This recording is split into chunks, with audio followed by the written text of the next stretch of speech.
Hi. Is this thing on? Yeah, there we go. Okay. Um, Welcome everybody. Thank you all so much for being here today. Um, Immediately with the family murdering allegations. Um, I would like to thank everybody once again for dropping by. I'm here today to address some rumors that may have been circulating around, based on some words that I may have said. So, let me just go ahead and get started. You guys can see my face, right? Okay, yeah. I didn't know which one was. Yeah, okay. Yeah, it's fine. So, when I made my announcement on Monday that there was not going to be a stream, um, hey, I know I got a new cat. She's sleeping right now next to me. Oh, that's awesome. Good job. So, when I said I just wasn't feeling that great today, apparently, what in the world? When did I say that? All right, hold on a minute. Hey, Fortuna, welcome in. Hey, Windrider. So when I made that, when I said this on Monday, apparently this. Well, first off, thank you so much for the reactions. I appreciate that. But just to be clear on something, I think my words may have caused some undue rumors to have started circulating around. So I'm here today to clear those up. After posting this, in the days that followed this announcement, there were a number of people that have messaged me privately asking, "Hey Nova, are you okay? Is something going on?"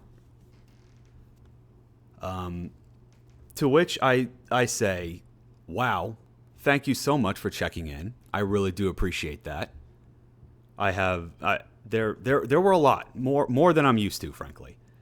Which gave me the idea that maybe when I said I wasn't feeling that great, that meant something more serious. So I'm going to put those rumors to rest right now. So I have a statement here that I have prepared. Just so I don't have anything, just so there's nothing ambiguous about this. I can words. See, this is why I had to write down the statement rather than actually just going off the cuff, because clearly this is clearly talking off the top of my head was not my strong suit. So, my statement is, I just wasn't feeling it. Yeah, that's about it.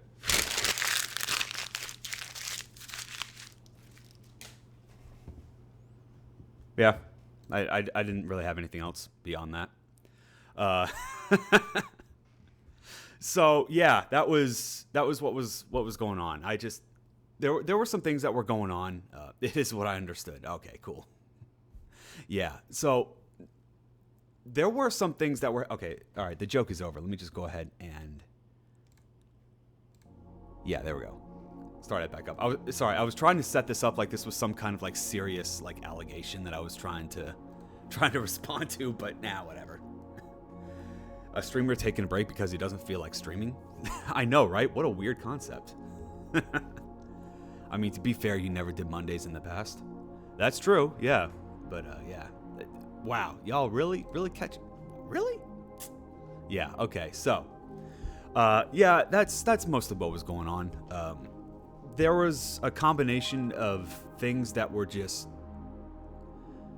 So, yeah, just things that were happening that day that just, I was like, I wasn't really feeling it. It was a combination of just not feeling great physically and just some other events that happened. Like, I don't want to get too into it because it is a little bit personal. But you guys need to know I was fine. It was just one of those off days. I'm sure you guys have had off days before, right? You never signed a contract forcing you to stream every Monday.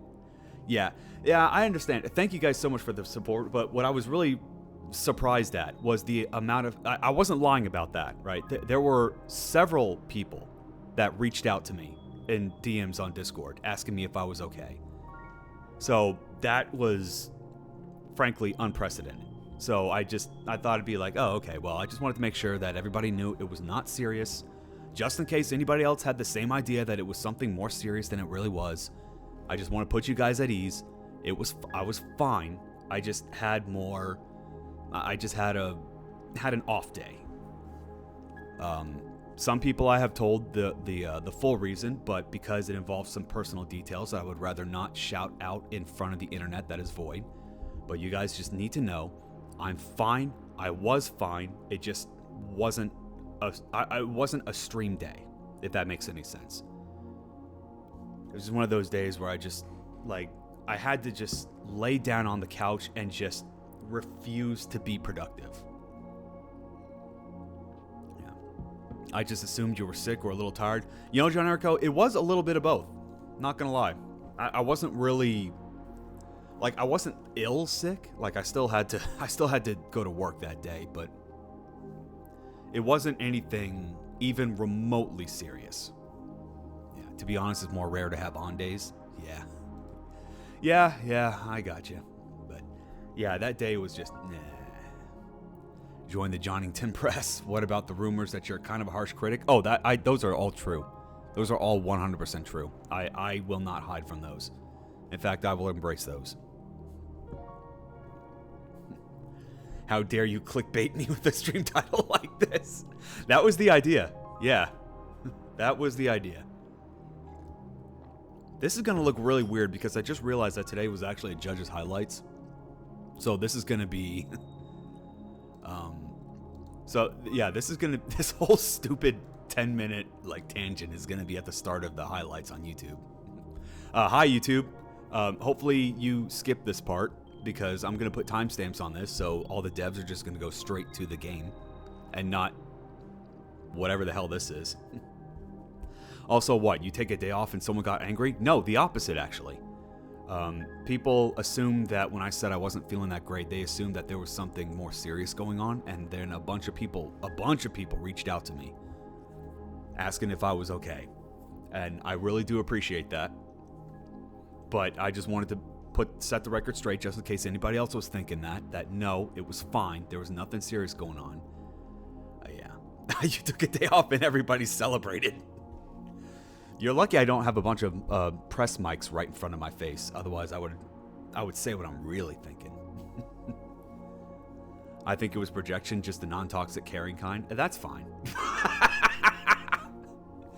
Thank you, Zeke. Thank you, Zeke, so much. That's great. Yeah, I just think it was projection, just the non-toxic caring kind. I think that's what was going on too. But you know, it was nice to know that there were people out there that really cared. So I definitely appreciate that. You know what? Fine. You know what, Nightbot? Do you think a sex or a poop joke would have been better for this situation? I don't know. Anyway, so in all seriousness, to everyone who reached out, thank you. I really do appreciate that. I'm making a joke out of it right now, but honestly, I really am appreciative of you reaching out. But yeah, you guys don't need to worry. It's perfectly fine. Everything is perfectly fine. Okay, so with that being said, let's go ahead and add that in. I get back and ready to watch your first stream of what felt like forever, and you cancel. I'm so sorry. I will do, wait, I have another statement. Wait, hang on. I have another statement in case I have that contingency. Hang on. Just prepare something really quick. Here it is. Okay, so the statement for this one is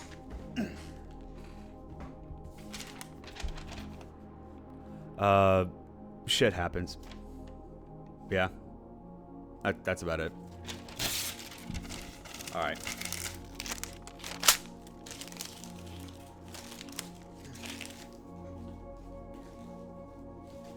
So, and also I haven't properly streamed in years, at least on Twitch on my own channel. Yeah, I gotcha. Hey, Ryan, welcome in. Welcome in. All right, let's just go ahead and do that. Okay. Yeah, nothing else is going on. Nothing else is going on. That mute was not warranted. It's okay. Everything's warranted when it comes to you. Okay. Alrighty then. Now, with that being said, all right. Yeah, I should probably change this to go back.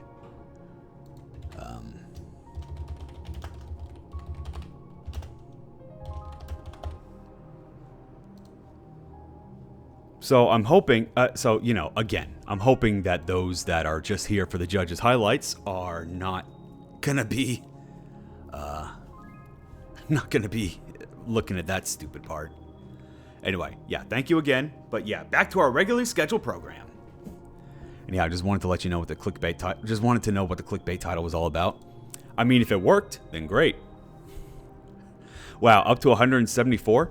And that's after I went in and trimmed everything twice. There were 2 times I went in and I had to trim down a bunch of either redundant ones or ones that just weren't even that funny out of context. You guys are having a lot of fun with the quotes, and I'm okay with that.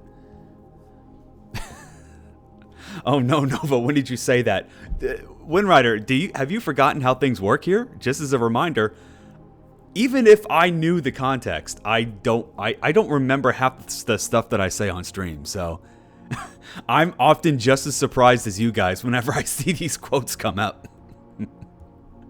Except that one. Except the Aussie one. That one I know. And yeah, that's what I have to say about that. Just hey, Holder, welcome in. The rumor comes out. Does Bruno Mars is gay? I hate that you clickbaited me, so now I'm gonna stay here and just to spite you. Oh, darn it. Oh no, what am I gonna do about that? Alright, well, how's everybody doing though? How's everybody doing tonight?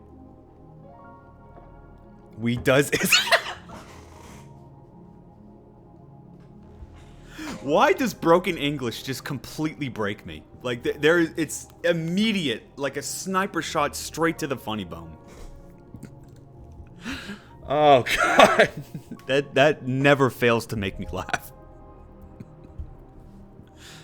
I will make sure that you are always aware of the context of the one quote I've weaponized. Oh, yeah, you don't have to worry about that. You do not have to worry about that. That is something that I will never forget. See, it was the lowest point of my life. The lowest point. Because that's when I learned that you were right about something. I don't think there's anything that has ever gone... I don't think anything has ever gone as wrong in my life as the moment that I realized that you were right about something. I'm just like, oh, God. What have I done to deserve this? All the times that we spent arguing over stupid Resident Evil lore that nobody cares about, and this is the part where I have to draw the line. Yeah. Oh, Nova, have you not seen the Game Grumps article of that? Game Grumps story of that article? I have not watched Game Grumps in years, so I have no idea how, recent this was. Okay. Well, I guess we're doing some reactions today. Alright, let me check this out. It was 6 years ago? Okay, I should have known about that then.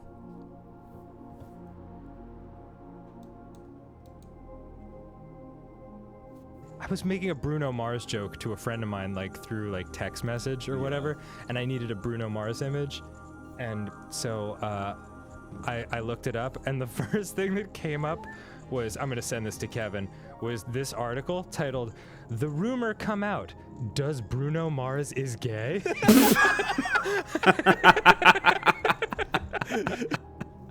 Really? Really? Nova sounds different today? Really? Oh, right, yeah, this part. Okay, yeah, that's a new one. Haven't heard that one. We need more React Wars? Well, you guys need to be funny. I would love to have another React Wars, but man, you guys were doing not a great job that day. Annoyed Nova's a game grump? Ah, yeah, you got me. I'm the secret third game grump. That's just always in the background. They read the article, keep it for later? Alright, I will. Okay, but yeah, I actually, I don't know if you guys noticed, but I did wipe out the React Wars channel because I was like, you know what, I'm not sure if I want to keep doing this. Like, it can be a fun time, like, when it works, but yeah. Are you saying I'm giving too boring videos? I don't think it's just you, Fortuna. There were some good ones that you had. I'm just talking about overall. Like, overall, I was looking at some of these videos, I'm just like, ugh. Like, either it's just, like, the humor that I just don't get, or maybe I'm just too old. Alright, because I just look at some of these and I'm just like, I think, like, yours were pretty good, if I remember correctly. Like, I like, you know, the Assassin's Creed one was definitely interesting. I legit, the whole time, I think the biggest shock of that one was when you said that it was actually an official video endorsed or like paid for by Ubisoft. And I'm like, wait, what? He only likes boomer humor and broken English? I mean, listen, just because you don't have a bunch of keys dangling in my face all the time doesn't mean I wouldn't be entertained, right? But yeah, it's like nowadays, I don't want to be old man yells at cloud here, but one thing that did get me in React Wars was how a lot of the jokes were just like LOL, either LOL so random, or they were, and the LOL so random was like, that was like just random for the sake of being random, and that was something that was going on when I was in high school, so it's not just a boomer thing. Also, how dare you? I'm not a boomer, I'm a millennial. Don't insult me like that. We had a whole war with the boomers. Right, like we had the whole. I don't know if you guys were aware of the whole "okay boomer" thing, because yeah, that was when the generational love officially died. Never mind the fact that, you know, we millennials were blamed for everything going wrong with the economy that day or that like generation. But no, when we said, okay boomer, that's when it all ended. That's when the niceties stopped. Hey, Ricky, welcome in. Look at this jingle. Oh, jeez. Yeah, that was like 2017, I think. Well, in terms of internet years, that might as well have been the Stone Ages, you know? Like 10 years ago? Shoot, might as well just have been in another life. But yeah, okay, so we have, yeah, right. Like, case in point, like, I know that when they looked at the judges, like when they revealed the results, when they revealed who the judges were, I actually asked all of you guys. I was like, hey, do you guys even know what Remnants of Isolation is? I don't think a single one of you said, yes, I know what that is. So I can't imagine people nowadays would look at that and be like, oh, that means nothing. And then they had to put an IGMC 2014 grand prize winner. I was like, yeah, that's okay. Now they'll know who I am. But nah, they didn't know. They wouldn't know shit about me if they just dropped the title. Yeah, like I know some of you do know, and I think that's why you guys didn't say anything, because I know you know. But yeah, there were a lot of no's. I have no clue what Remnants of Isolation is. I don't know why I'm highlighting this, because I just realized that you guys aren't seeing what I'm seeing. So yeah, meet the judges. Developer of what? What is that? Because that was in 2014, which was over a decade ago. Oh my god, I'm old. That's why we need a remake? Well. If that would be nice, but if I were to do a remake, it would be the original team, if they were interested. Even though you worked on the game with Unity and Suze. Yeah, absolutely. Still one of the greatest times, one of the greatest months I've had in all my time developing. It was just one of those days where we all just like sit down and we just hammered it out, and we were just in a constant state of flow. Like everything was working just right for us. But it was one of those times in our lives where like the stars aligned, the planets aligned, the stars were like shining very brightly, and Up was down, left was right, hell was frozen over. Like, everything just worked out to put us in that position. And that's not happening anytime soon. Whoops, wrong scene. I'm so used to going one down on my my regular scene, but yeah, all right. Soul Sunder remake win? You know, not gonna lie, I've been tossing that idea around for a while. I'm just like, you know what? Prayer of the Faithless is supposed to take place in the same world as Soul Sunder, but with the radical art style change and the fact that I actually knew what I was doing. The fact that I knew what I was doing when I was working on Prayer of the Faithless, and I didn't have any clue what I was doing when I was working on Soul Sunder. I don't know. A part of me is always like, maybe I should take another crack at it. But if I'm going to do it, there's a lot of things that would need to change. Like, it's easy enough to just, like, put the... what's the word I'm looking for? It's easy enough to just make the game and then... like, make the game, update the graphics, update the tiles to match Prayer of the Faithless, and then leave everything else as is. But I don't know. Ever since I played the Resident Evil remakes, my standards for what constitutes a good remake have risen by quite a lot. Because it's not just make the game over again and correct some issues, because I can do that with the remaster, right? Hell, I know how to code now. I didn't know how to code when I first started working on Soul Sunder, so I could probably remake all the systems that I need without having to rely on the script conflict. Because for those that don't know, my very first game, Soul Sunder, had a very, very glaring problem with it. Because of the use of two scripts. It was the item charges and the item equip script. Apparently those two did not work well together. Because it meant that when you used items under the right conditions, the item would just not disappear from your inventory. Now, for a game about item management, where items don't disappear from your inventory, that's kind of a problem. Yeah. So, honestly, with RMN being down... actually, no, you can still download the game right now if you wanted to, right? Yeah, there's... RMN still has that, so I guess you could. I was just thinking to myself that nobody can play the game now that RMN is down, because that's... I think that's the only place where it is. Hang on, let me double check to see if I still have that. I know I didn't delete it. I just want to make sure that I didn't back it up, and I still have it on here. Oh, yep, I still have it. Cool. Have I wow, really? Have I seriously not played it in over almost a year? Huh. Hosu's stealing in the chat. Hey, part-time experience. Welcome in. How you doing? Nah, Nova should continue his current project and make it his best yet. Come on, chat. Don't encourage remakes yet. Nah, I know. I mean, there's no reason why I couldn't have a side project, you know?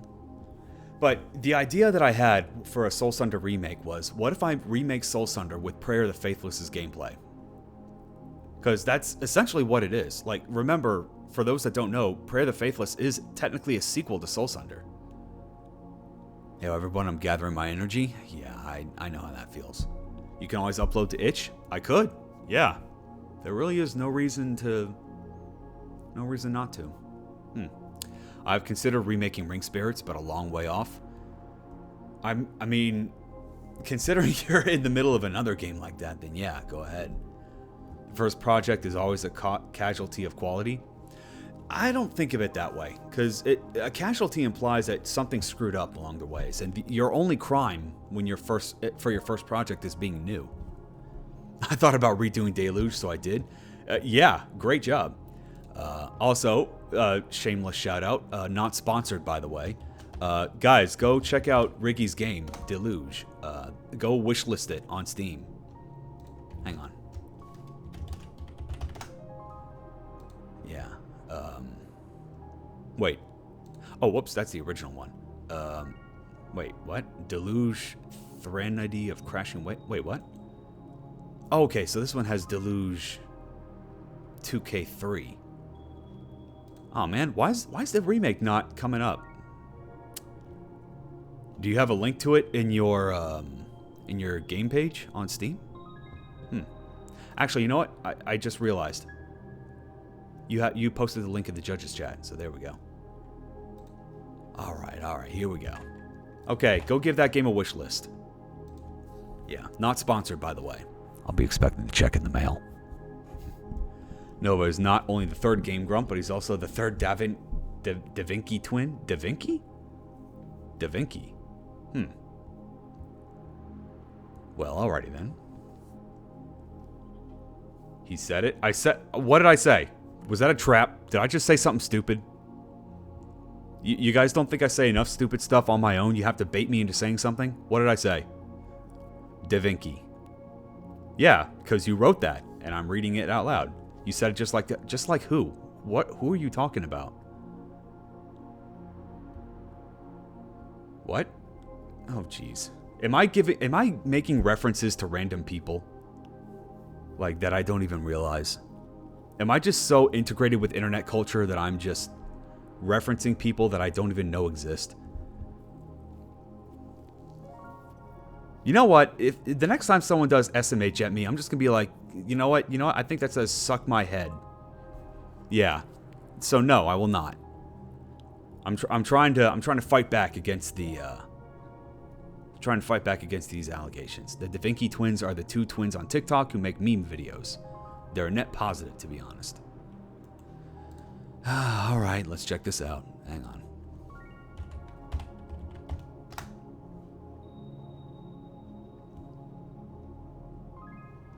Okay, I think this is it.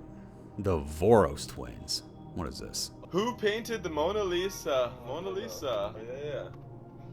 Da Vinci? Who painted?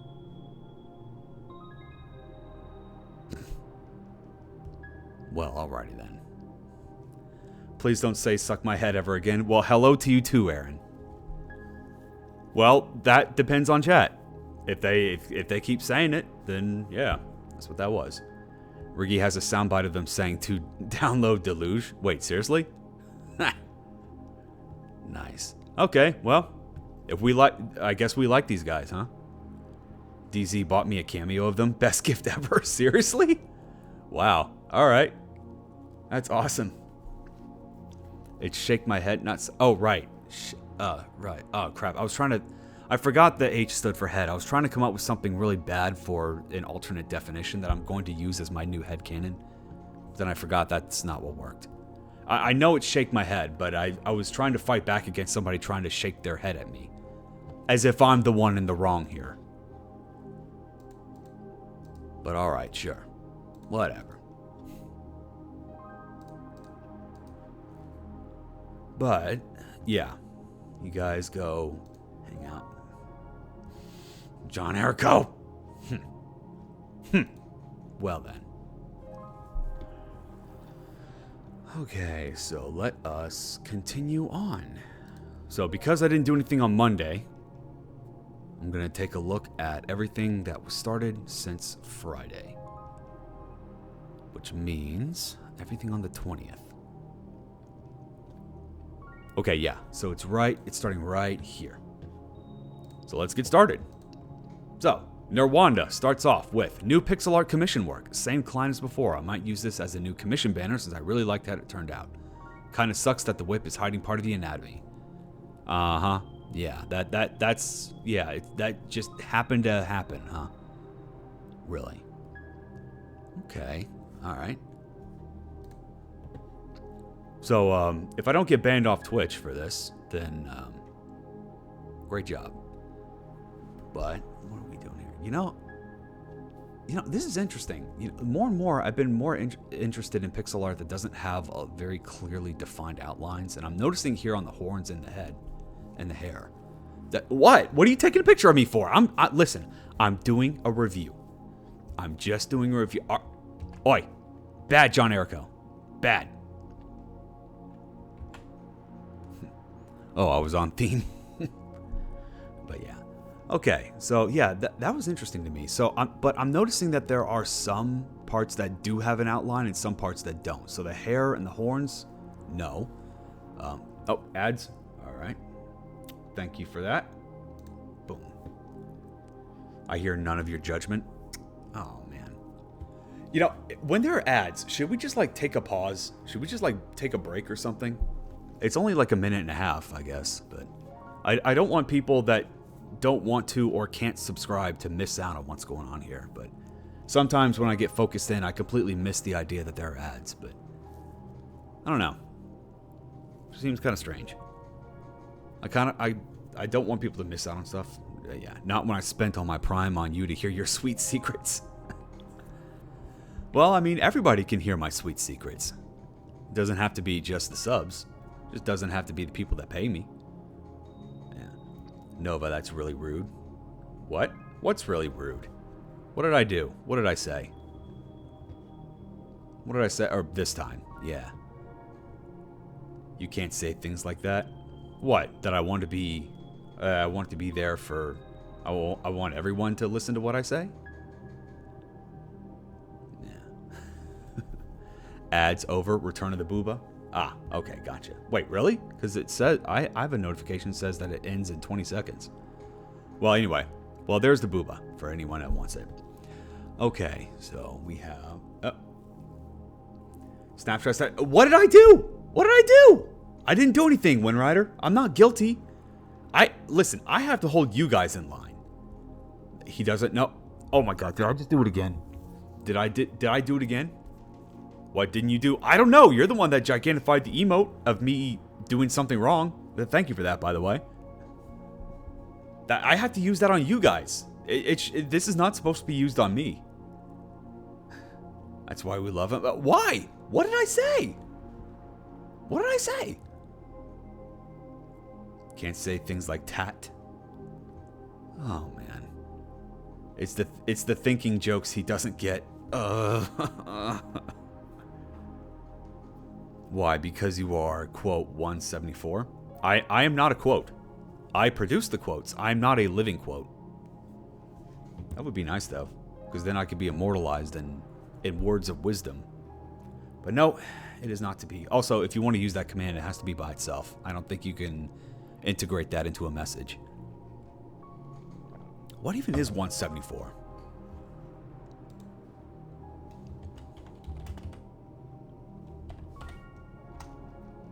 What did I say? Oh, that one. No, I'm, yeah, you know what? That's right. Yes, I'm the one that's in control. I'm going to double down on that. I'm the one that's in control. Right? So, yeah, it's you guys that need to... You guys are the ones that need to chill out. Anyway, so Goth Dragon. Wait, is it? Wait a minute. Is this Goth Bowsette? Listen, I may not know the Da Vinci twins, but I think I know this one. I guess only Nerwanda can really say that for sure, but Cilium? What do you... Okay, Aaron, are you okay? Are you talking nonsense? Copium. Thanks, autocorrect. Oh, okay. All I know is that she's got the thighs, booba, and the attire that says she'll wreck my life and I'll enjoy every moment of it. Well, to each their own. Personally. I guess you guys are also the ones that lust after Lady Dimitrescu from RE8, right? I don't know, man.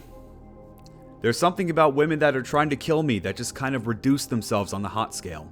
But I guess that's just me. Why are you all taking pictures of me? Like I'm the one that's being caught here. I can fix her, come to mind. That must really limit your options, Nova. You're implying that my options weren't already limited. Bold assumption of you. You people and your dommy mommies. No kid. Listen, I mean, that's different. Right? That's consensual, right? I'm talking about women that are actively trying to kill me. I don't know. I just find that slightly less hot than a woman who is not trying to kill me. But maybe I'm just too vanilla. Right? Maybe I'm just too normal. As opposed to women who are passively trying to kill you. No, that's just every woman. Yeah. That's everybody else. Look, me and my GF know what we are into. The big half vampire lady is awesome. You know what? You do you. You all do you all. The passive attempts are where it's at. See? Aaron gets it. Yeah. Anyway, so I don't really have a whole lot to say about the pixel art itself because it's just nice. Simple, but, you know, effective. That being said, I think the design on the gauntlets here are a little too... what's the word I'm looking for? Free form. No. Wavy? No. Not solid, whatever the opposite of that is. Yeah.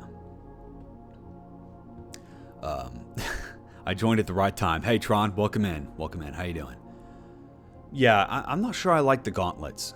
I think this one is fine, but... yeah, so when you look at the hand... okay, yeah, let's take a look at this. Hang on. How's the public reception to Our Dying World Part 2? That was one of those games I actually, like, legit wanted to go back and play afterwards. So, yeah, good job on that. It's one of the few games that I played that I was thinking about afterwards, after playing. And I'm like, ooh, okay, that's a good sign. So, anyway, you have the hand going down like this. Right? Which means that the forearm... hang on, let me try it. Ugh. Yeah, which means that the forearm also has to twist in a similar way. But it's not. So it looks like, because this is this part of the gauntlet here is covering it like the tip that I'm assuming, like the tip part, the apex is pointing that way. It makes it look like the forearm is also pointing that way, which, given how this hand looks, that's not how hands work. Yeah. Dude, it's insanely positive. I need a new intro for sure. That's awesome. Yeah, but Act 2 hit harder than I expected in every way, so I'm very glad. I'll actually let you know, Nova, I've already completed most of your feedback. Max's little redesign is already finished and all his busts and CGs. Oh, shoot, really? Guess I need to go back and, I need to go back and continue on, because if it's taking you that little time to give you the feedback that you need, then yeah. All right. So yeah, and I know that it's not true because we have this arm right here that the gauntlet is behaving exactly as it should be. Right? With the parts in the plates forming in such a way that actually makes perfect sense, because the arm, the hand is not changing. It's just like that.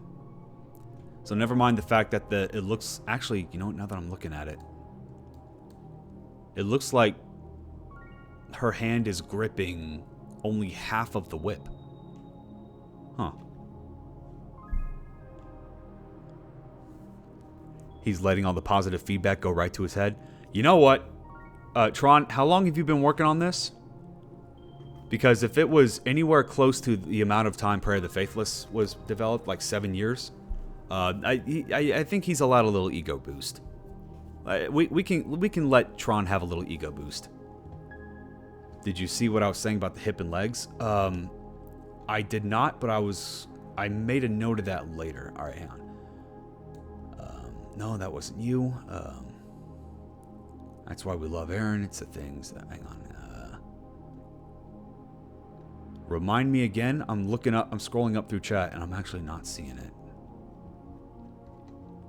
With the hip twisted, her right upper leg should be more behind her left.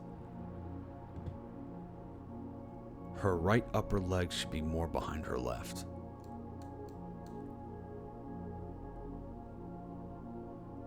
Unless the hip would... You know what? Now that you're bringing this up, I'm not 100% sure. Is the hip... Whoops. Is the hip twisted this way? Because I thought it was. So that would mean that actually would make more sense. I'm looking from the center of the corset. You're right if the... Like, you would be right if the... Okay, yeah, you would be right if that's how that works. Okay. Yeah, alright, I got you. I see what's going on here.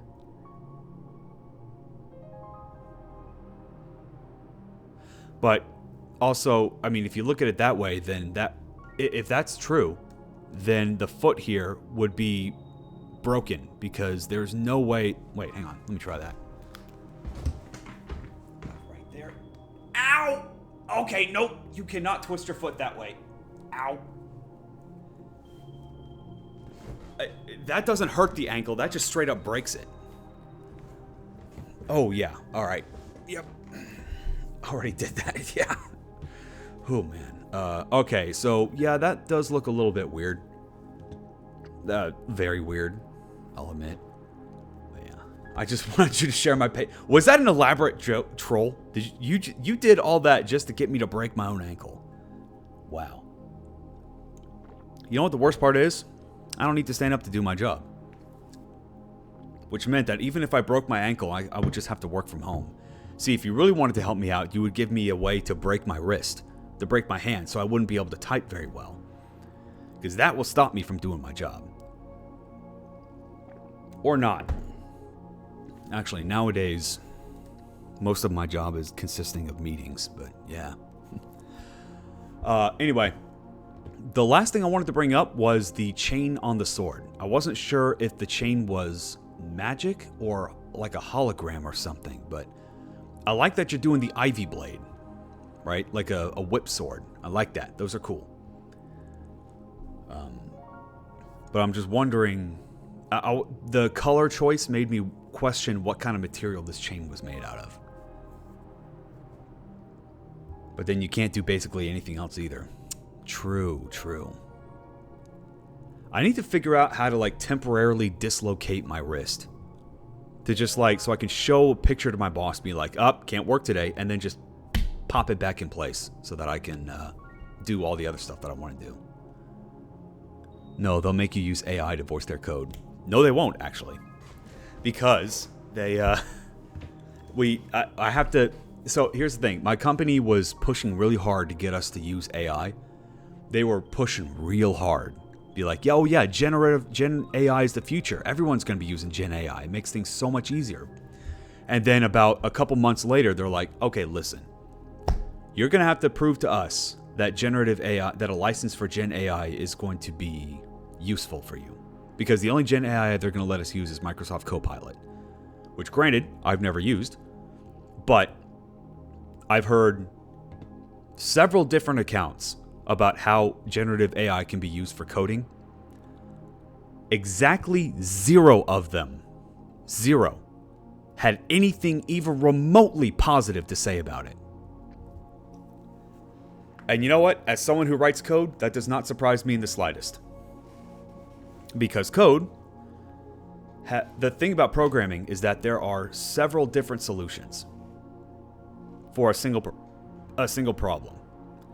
And when you do coding, sometimes, especially when you're working with pre-existing code, sometimes you're going to have to break correct coding principles in order to get the solution that you need. Yeah. So, bleh. So by the time that it writes something it'll write something that may look decent from a textbook level. But when you actually put it into practice, it's not gonna work at all. So, But I just find it hilarious that they were pushing, like, not a day went by that they didn't try to push Gen AI on us. And yet, whenever they were trying to do live demonstrations for Gen AI, it was always something along the lines of, okay, well, here, you can rewrite, like, this one code from Java into Python. And I'm like, okay. But what it ends up doing is just move the syntax over. I'm like, all right, well, that's easy enough to do, even when you don't know Python. I took 1 semester of Python in college, but syntax-wise, it's very similar to Ruby at a low level, or a high level. So it's just like you don't need brackets. You don't need you don't need self-contained statements. You just need your statement, if, and then the next line. Write your code, and then the line after that, end. Very similar to Ruby. But yeah. But the problem is, whenever they did those demonstrations, and they're like, okay, look, here's how it works. Look, isn't it amazing? You can, like, Gen AI can rewrite this entire code from one programming language to another. And then, as you can see, when you run it, and then it crashes. Every single time. It always crashes. Like, dude, guys, what are you doing? You couldn't, listen, I know that live demonstrations always have hiccups. But did it really not occur to them to try it out before the live demonstration? But it's so funny. So they had egg on their faces every single time, Zeeg. I kid you not. Remember, guys, for those that don't know, I'm not going to tell you which group that I work for, but it's a big corporation. Like, I work for a pretty large group. Like, it's not some, like, indie startup, and it's not some mid-level corporation. No, like, I work for one of the big boys. They absolutely could afford someone who knew what they were doing. But no, they just brought it up, and it just kept failing over and over and over again. But though they still continue to push it, they'll be, oh yeah, we're going to use AI to help with XYZ. And I'm just like, guys, you guys are not presenting your own cases very well. Some who knows what they are doing is expensive. The company I work for could afford it. They could afford a whole team of those kinds of people. But no, now they're like, okay, well, if you want to use Gen AI, you're going to have to write a form. Like, you're going to have to, like, submit a form and then convince us that it's worth buying a license for Copilot just for you. And I'm just like, no, I'm good. I'm good. I've done AI stuff with all my day job utilities. It sucked the creativity of it in favor of efficiency. It's whack. Oh, Christ. Not to... Let's see, not to try and get you to out yourself, but when the AI stuff, do you use what's it called? Like, do you use AI for coding, or do you use it for artistic stuff? That's not how high-level management works. They first fire everyone because of AI, make their stocks go up. Yeah, you would think, but thankfully, then as company goes downhill, then they try and beg all those people to come back, right? Yeah. CEO gets fired with a nice retirement package. No. The CEO doesn't get fired. The CEO, quote-unquote, voluntarily steps down. And then they get a nice retirement package. Yeah, and they rehire everyone back. No, they don't rehire everyone back. They go look for people who are even cheaper. It's for content generation, mostly to automate a lot. SEO, scheduling emails, efficiency. Oh, yeah, that sucks.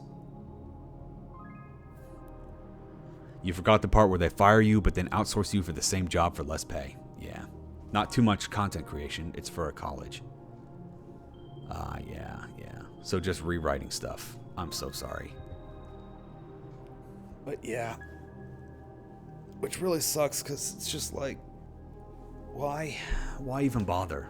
Like, it's once they, I cannot wait. I cannot wait for these court cases to settle. Like, once we've learned that, I mean, there's already been a court case that says you do not have copyright ownership over anything you produce with Gen AI. So that's already all right. Though I was looking at the details of the court case, but it wasn't really it wasn't the Achilles heel strike that most people wanted it to be.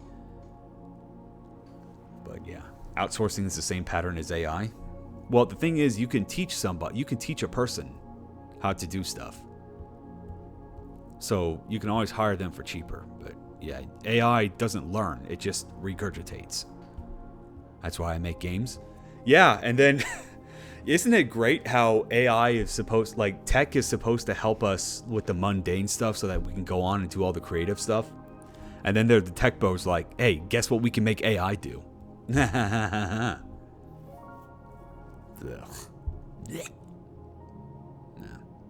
Okay, so we have one from Star Mage. First off, welcome in, Star Mage. I think this is the first time you submitted something here. GGG Game Jam is finally done, so here's a fun thank you art that I did. Thank you for the jam judges for their hard work and hosting this fun jam. To the participants who made such enjoyable entries. To the amazing people who played my entries and gave their feedback. Y'all the best.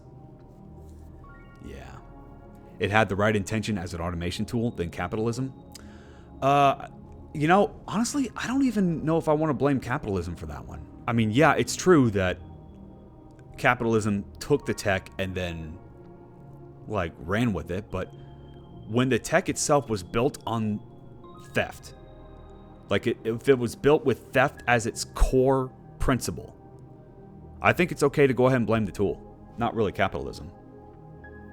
But yeah, I get what you're saying. It's just there were a lot of things that should have been different but weren't, and that's what led Gen AI to be as prominent as it is. So yeah, I cannot wait for those court cases to settle, because I want to see. I really want to see. You already don't have ownership over anything that you generate, so that's good. But it's not good enough for me, because until we can prove that data taken without consent is not it's not transformative either. That was a lot of that was a lot of tech bros' argument on that. It's not even transformative, because you literally can't tell what the initial what the training data was used by looking at the image, so it wasn't transformed in a meaningful way. But yeah, I want to see that stuff. I want to see those court cases finish, and then we'll find out if, you know, creators have any control over their creations, or if it's just something that anybody can use, and if you no longer own your projects. We'll just see about that. So anyway, going back to Star Mages, on a less grim note, I want to give a big shout out to Star Mage right now, actually, because Star Mage did something that I've seen no other game dev do, which is, not only did Star Mage make 2 different games, head up 2 different game projects. I think Star Mage actually did, these both were solo projects. So not only did Star Mage make 2 projects, one of them I believe was with fully custom art, but they were both very solid. In fact, I think they made it to round 2. Both of them made it to round 2, because I know I played both of them. I can't remember if one of them I played was because I had to take on some extra work, or if it was something that was always going to make it to round 2. But yeah. So good job, Star Mage. That is dedication.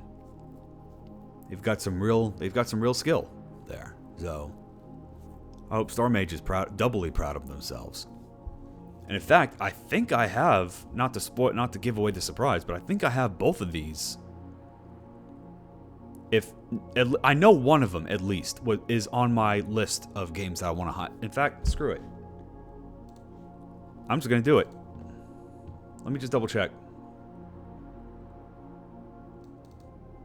And if not, I'm gonna put one on there. In fact, tonight's theme might be the Star Mage special.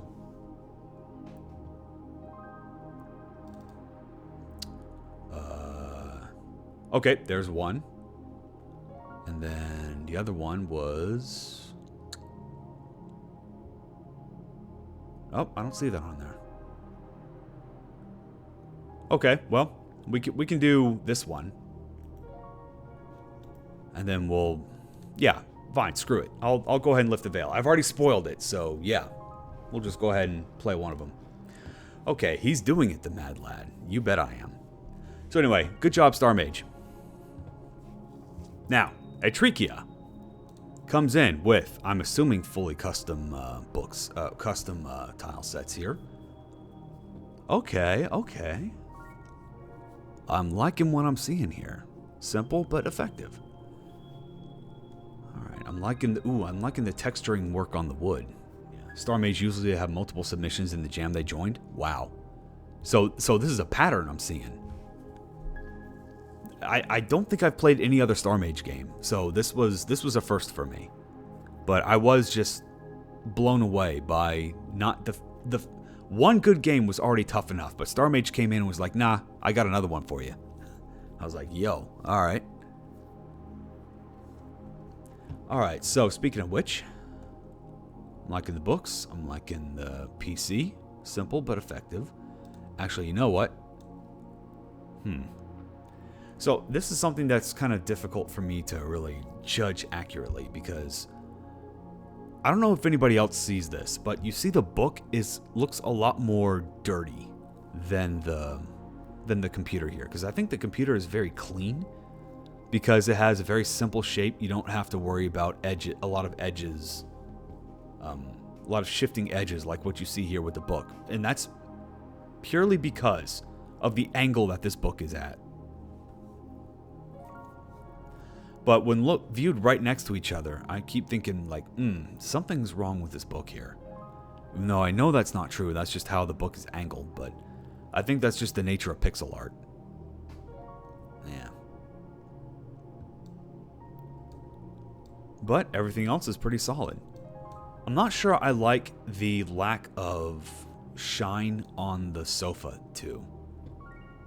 Because, yeah, you're seeing the shine right here, and for some reason, I don't know if you guys can see this, but for some reason the shine suddenly takes a hard, becomes like hard right here. Like there's a slight blur at the edges right here, which I like, but then right here it's just not. I'm like, wait, what's going on here? And then the fact that the light doesn't wash over the sofa here does seem a bit odd as well. Like, not sure why that's happening. But aside from that, oh, I think there's a little extra stray. I don't know how well this shows up on the stream, but yeah, I'm seeing a little extra splotch of white right there. That doesn't need to be there. Seems a bit odd. Okay, and finally, the pots for the plants. I have not seen a plant pot that is so narrow on the ground like this. Normally, when you want to have a pretty heavy plant with a pretty wide brim, the bottom of the picture here, the bottom of the pot here should be wider in order to stabilize such a wide plant. It's not a deal breaker, and honestly, I think some people... Oh, yeah, and there's an extra little asymmetrical little bend right here. I'm like, yeah, it doesn't look right. Personally, I think the floor shine ruins it. Do you now? How else are you meant to convey lighting? If not through, like lighting from a window like this. If not through a floor shine. I guess you could add in a little blur right around here. More so than what's already here. Just with it blurred and everything else being solid. That's not really a problem with the floor shine though. When you said the floor shine ruins it, I thought you meant the presence of the floor shine. Like no matter what you would do to the floor shine, it would ruin this whole piece. So are you saying that if you hardened out the edges here, then it would look better? I would agree with that if that were the case. I do think that would look nice.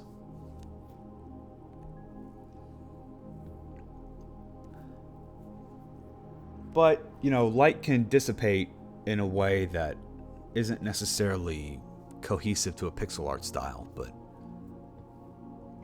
I mean, we're already losing that a little bit when you see there's a little bit of blur right around the edges here. I don't know. It's just an overwhelming presence. So the thing is, this can look nice on for a still screenshot, but what concerns me is how this would look when a player walks through it. So I don't know if this is supposed to be like an in-game screenshot or if this is just something that Atrikia put together just for laughs. Because if it's lighting the floor that much, then the surrounding area would be really dark. Would it? I don't know about that. A window like that would brighten the entire room.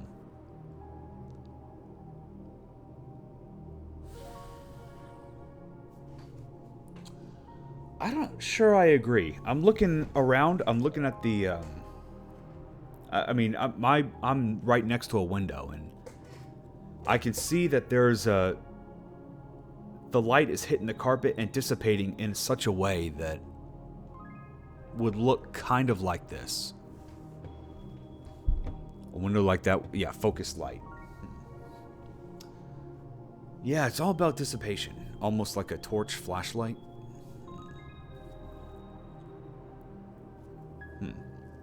I agree with Holder. Okay, well. That is certainly valid. But again, we'll have to see. The part that really is hard to gauge is whether or not this is a full map or if this is an in-game screenshot. Like, if a player is supposed to be wandering through here, then the light gets even more weird. Because when you bake in light like this, it's very difficult to dynamically adjust it when a player is walking through. If this is just a if this is just a pixel art map that was made for testing and not necessarily something that a player is supposed to wander around in, then yeah, sure, I'll work with you on that one.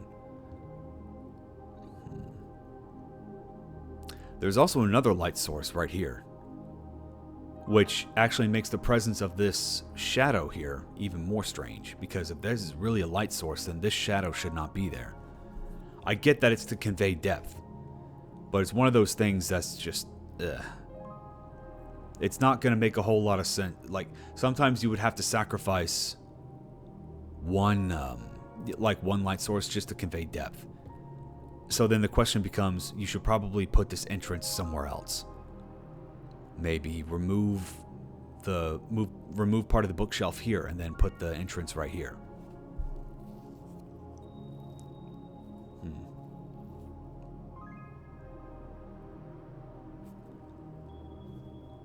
Yeah, there are things that we can look at when it comes to the lighting. I'm not sure exactly how best to handle that, but yeah. First off, we'd have to figure out what the purpose of this map is. It was just posted here with no real context. Yeah. Okay, Zephyr comes in. Planning to put the elevator pitch IRL. Anyone have any constructive feedback before I pay a company to print these for me and regret it later? Is it too late or what? Find me free on Steam. Who's me in this case? Is this Adina talking, or is this Zeph talking about the game, or what? You could just put free on Steam, and then that would serve your purpose. Let's see. Meta Revelations, Armor of the Abyss. It's not too late? Okay, cool. So in that case, why is there a black outline right here, but not on the B on Abyss? I see that just about everywhere else, but especially when it's right on top of the R right there. I'm just like, wait, where'd the border go? Huh. Uh-oh. Yeah, that doesn't look right, but... Okay, are you brave enough to save yourself? Adina Krieger is an unlikely protagonist that fights fate. Is she, though? Is she? The title has always been like that? Well, then I'm just now noticing it.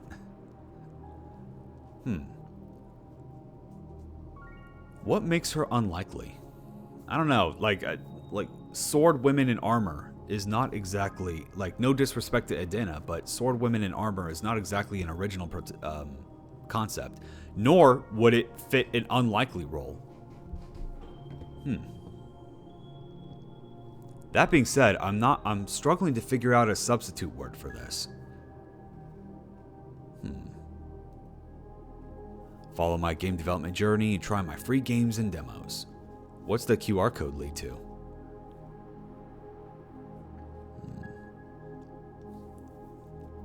So the blurriness of the of this part, I'm just gonna chalk up to Discord being Discord. Yeah, Steam page. I don't know. Only Zephyr can answer that. QR code is the Steam page. Got it. For Armory of the Abyss. All right.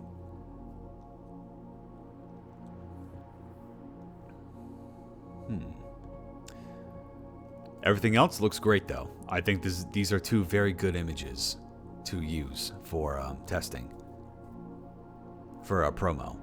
Actually, wait a minute. Does this screen actually happen in Armory of the Abyss? Unless you refight this boss later. Unless I'm thinking of a different boss. I thought the last boss of Armory of the Abyss, the demo, didn't have this guy here. Whose name I don't remember, sorry. Because I haven't come across him yet.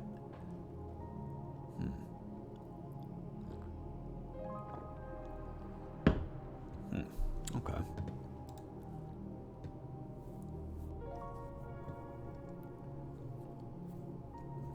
But yeah, aside from that, so I think these are fine as is.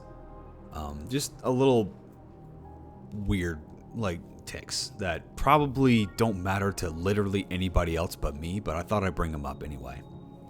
But yeah, other than that, no, I think these are fine.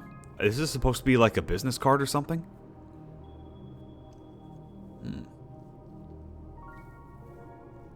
Cool. Yeah. Okay, back to Atrikia. We have an actual in-game asset with some faces. I'm going to an event next month in Nottingham, and there's some indie stuff going down there. Ah, okay. Smart. Yeah. Would be nice to hand those out at cons. Yeah, I think, yep, sounds like that was the intention. That's pretty cool. Makes you feel even more legit. So you're marketing not just your game, but yourself as well, which, yeah, that's awesome. I can get behind that. Take note, guys. Marketing yourself is just as important of a skill as actually making the game. If you don't have business cards for your indie game, are you really an indie developer? Okay, so Atrikia comes in with a walking sprite of a woman who, just based on the bags under her eyes, makes me think that she is just fucking done. Like, she's just in a constant state of done. I'm just done with your shit. But I have to keep smiling. Smile through the pain. It's the bags. I'm sorry. If that's not intentional, then yeah, I would take a look at those eyes. In fact, I'm not seeing them in the side view sprites. It's only in the forward-facing sprites that I'm seeing what looks like bags. Yeah, the side view sprites actually don't... Yeah, they look just fine. Nova, it's like you can so relate to this. Yep, definitely. The eyes just being like the done... Eye bags are hot, don't at me. You think complete and total exhaustion with the world is hot? You think the lack of sleep is hot? I don't know. I kind of think healthy lifestyles are pretty hot. But maybe that's just me. It'd be nice if, you know, someone wasn't gonna die in like 10 years due to stress. But hey, maybe that's just me. Maybe that's why. Maybe that's why I'm still, you know. Alright, so I'm liking the poses. All right, I got both and I'm hot. Okay, fair enough. Wait, both? Eye bags and then done with life? Okay, gotcha. The one thing, this is probably just a personal tick here, but I'm not a real big fan of this, like, the thick outlines that you see here. Sorry, not outlines, the thick lines here. It feels like you tried drawing this with a sprite, but you didn't check the pixel perfect box. Just to let you guys know what I'm talking about.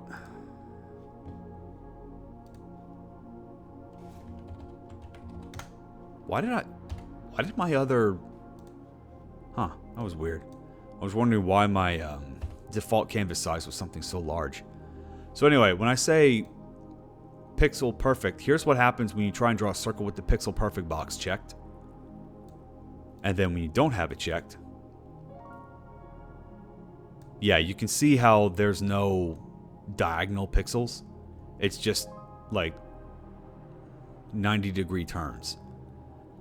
That's very, very thick, and for a field sprite, I don't know if that's what you want to go for. Because, see, you have some diagonal sprites right here. Sprites? Wow, some diagonal pixels right here, but yeah, it doesn't look... It looks a little too blotchy. But the design is good, simple, but, you know, great. Makes it chunky? Yeah. And when it comes to something thin like hair, I really don't know if chunky is the word you want to go with. I think that's perfectly fine for shading, because that's just how shading works. But when you're trying to do outlines, yeah, I don't know if I'm okay with that. Yeah, see, and you're doing it right here as well with the jacket, and then yeah, it's not separated on the front. Not sure I'm following you there. What do you mean it's not separated on the front?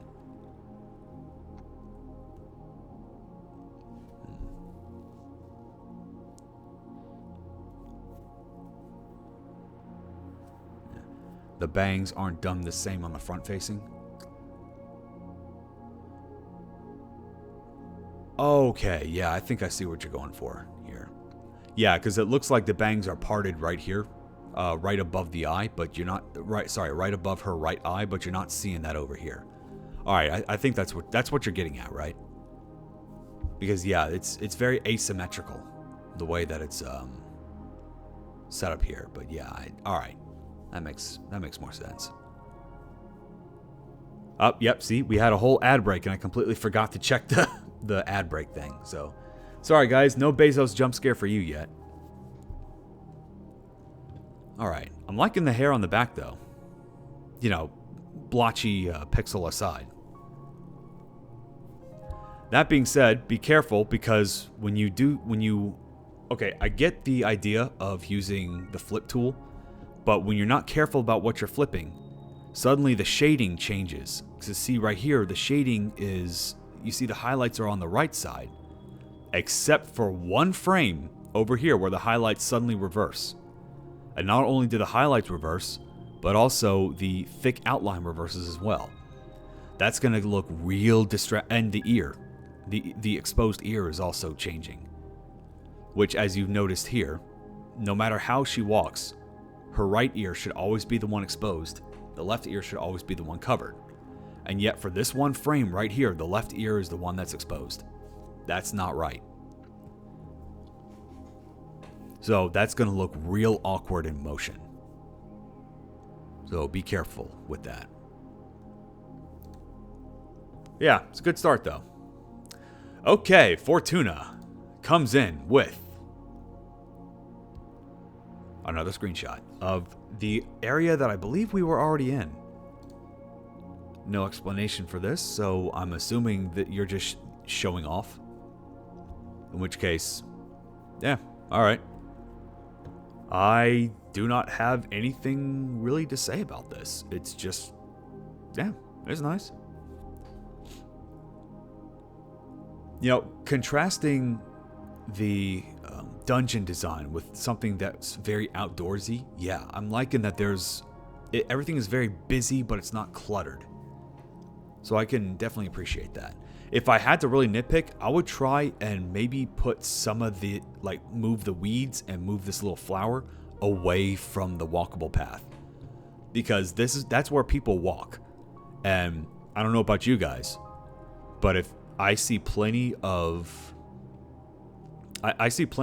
paths that are laid out just like this, that have like here and then a sharp 90-degree turn and then a sharp 90-degree turn. You know what people are going to do? They're not going to follow that path. They're going to go up here, and then they're going to walk up right through there, and then straight there. They're going to completely ignore this part of the path, which means that weeds like this probably are not going to be there because they're going to get stamped out.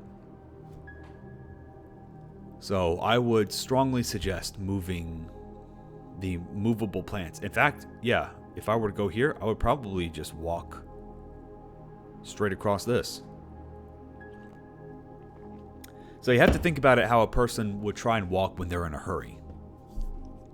And so a person walking, actually, you know what? Not even when they're in a hurry. A person walking is going to take the path of least resistance. That's just natural. It's got nothing to do with wanting to step on weeds or step on flowers. That's just how we walk. No one walks around a path like this that doesn't, if you're not taking steps towards your destination, you're not taking that step. So you're going to walk up here, and then you're just going to skip this part right here. I get that when you're trying to make a path that can only work in 90-degree turns, that's going to be difficult. So the best way you can handle that would be to just remove the weeds. Okay, the award-winning soundtrack from our jam entry is now on SoundCloud. Alright, well, since I'm assuming you're posting this in the creative, you want us to take a look at it. So, whoa. Shit. But yeah, this was The Dream is Dead, who won the best soundtrack, I believe. Yeah, the best sound for, yep. The soundtrack, so yeah.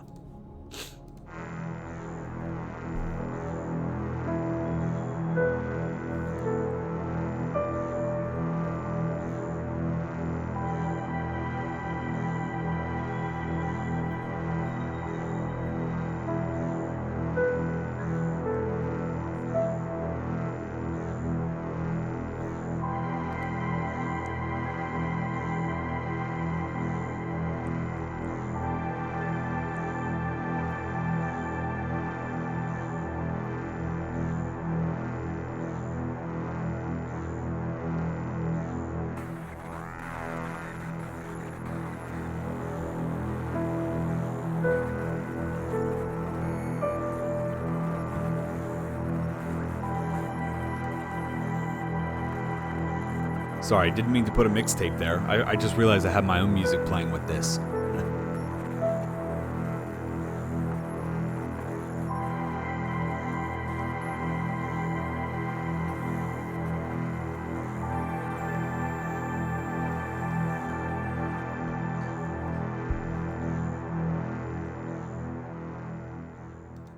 So you know what's great about these kinds of soundtracks? I get that some people like melodies that they can hum and listen to, but when you take into account what kind of setting this game has, The Dream is Dead, then this kind of soundtrack, the instrument usage, the glitchiness, the glitchy effects that you hear, they fit the kind of theme perfectly. And that's why, for me, the game won the best soundtrack. So yeah, good job on this. Okay. Wow, Nova, I can't believe you managed to get through all the creatives that piled up in like one day. That's just amazing. I can just blast through all this. Yeah. I'm very efficient. Desired paths are a real thing. Those dirt roads that form when the main path curves in an inefficient way and people just cut through IRL. Yep, happens all the time.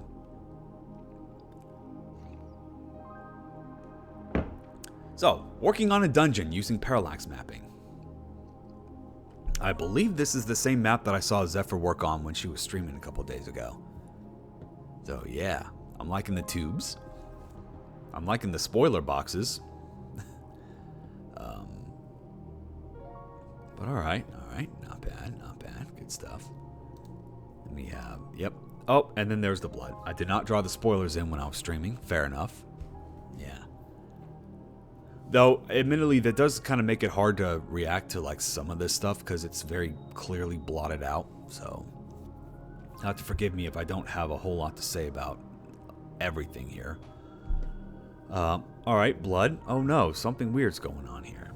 I have no idea what kind of machine this is supposed to be. None. At all. Oh boy. Everything else, though.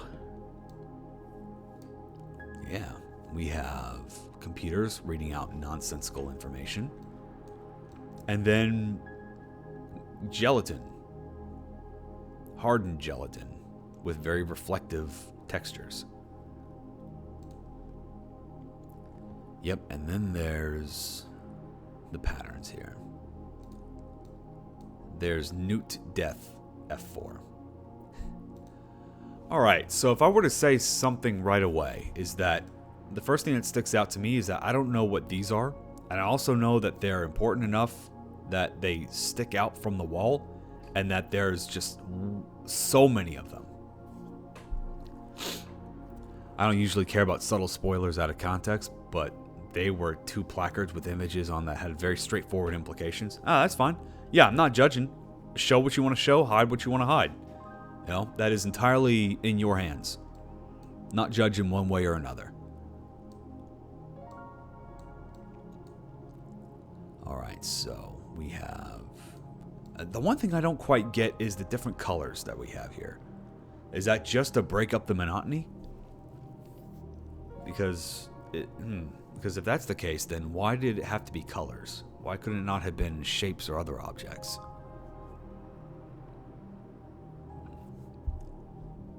Yeah, there's symbolism to it. Got it. Got it. I wonder how many people are going to pick up on it, though. I'm not going to run this through the colorblind filter because, well, A, I'm sure you can do that.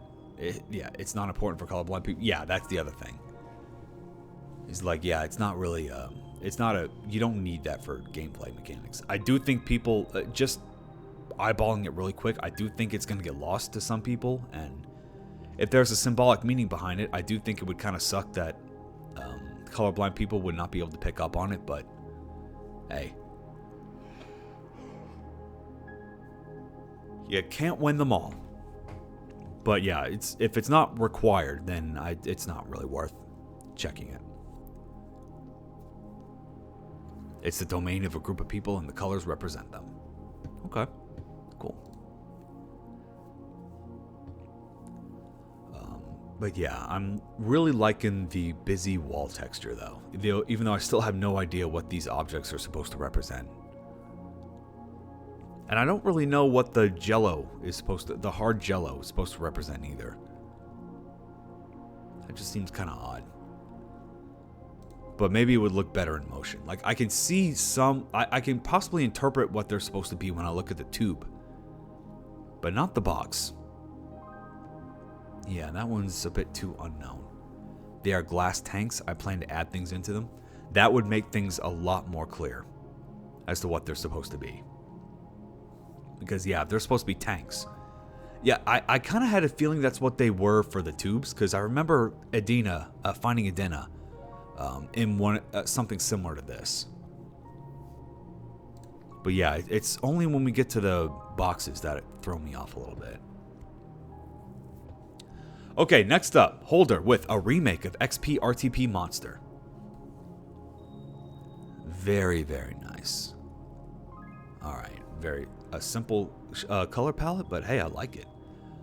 Not sure how I feel about the lack of anything in the eyes, but I know that that's pretty standard for monsters.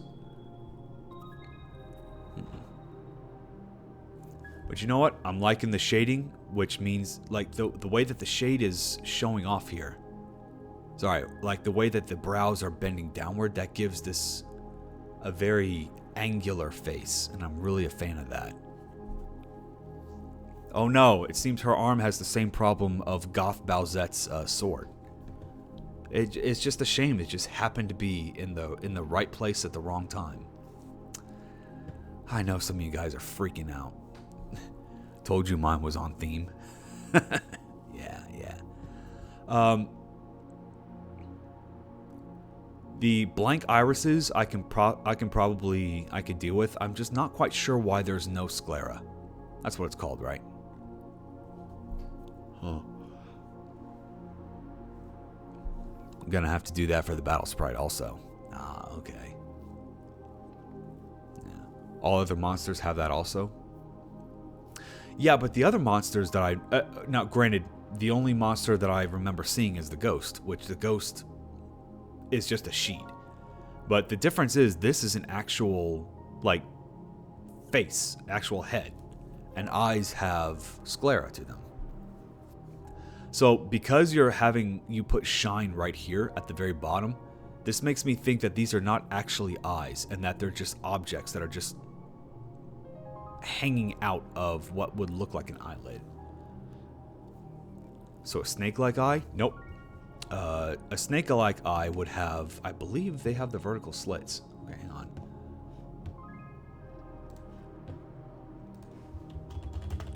Let's get a little... Look at... What the hell is this? I googled snake eyes. I don't want the G.I. Joe guy.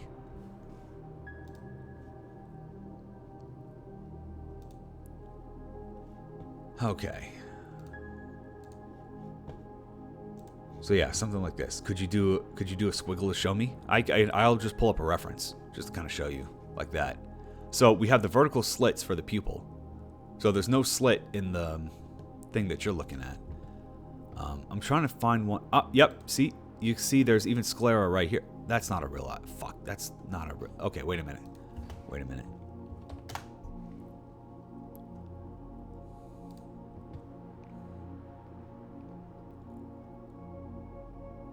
Freaking AI poisoning things. I'm just trying to get to know. I'm just trying to learn more about animal anatomy, you know? The hell is that?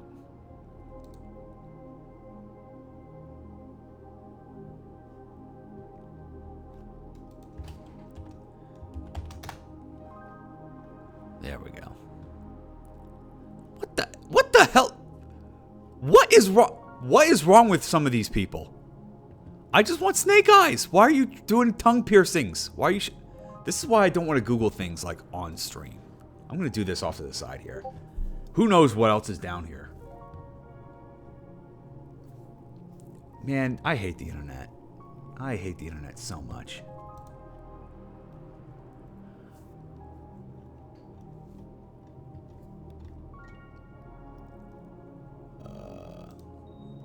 That's about it. They're not showing me eyes that are looking away. So I think we can just... I don't know if we want to go with that, because I don't know how legitimate that is.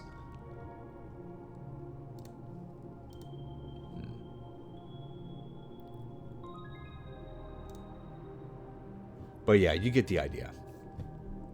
At the very least, if you want to replicate snake eyes, you definitely need a vertical pupil. Yeah. Hey, how's it going? Welcome in, Rwanda. How you doing?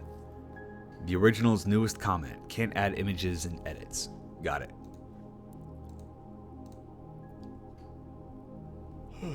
Hey, fake coffee.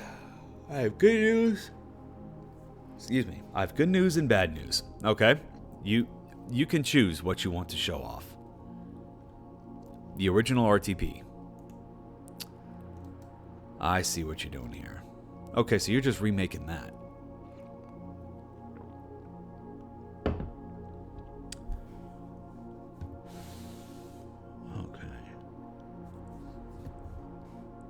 Let's see. In the event of Discord being Discord. Hang on.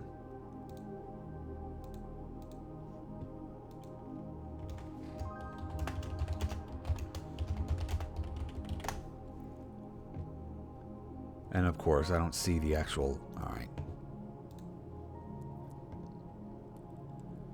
Come on, Google Lens, don't fail me now. There we go. This is what I wanted to see.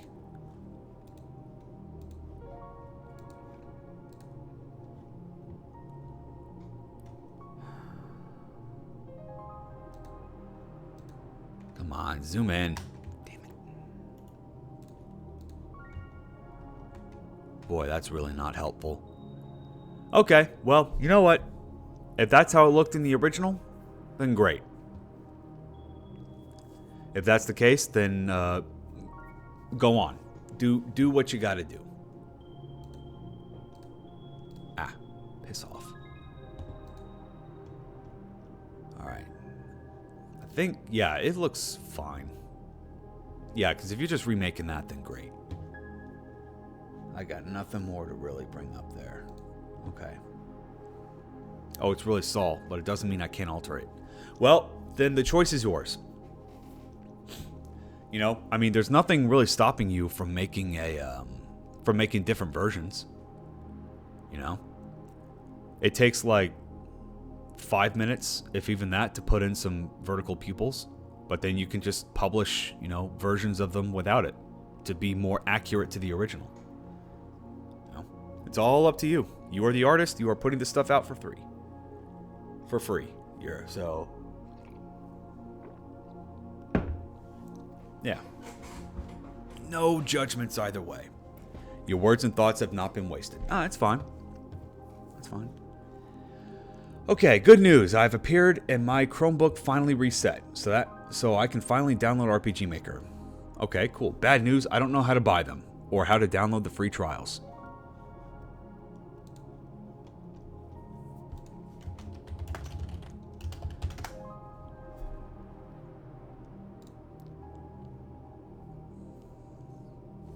Okay, looks like there's no free trial on Steam for MZ. XV? Wow, alright. What an ace.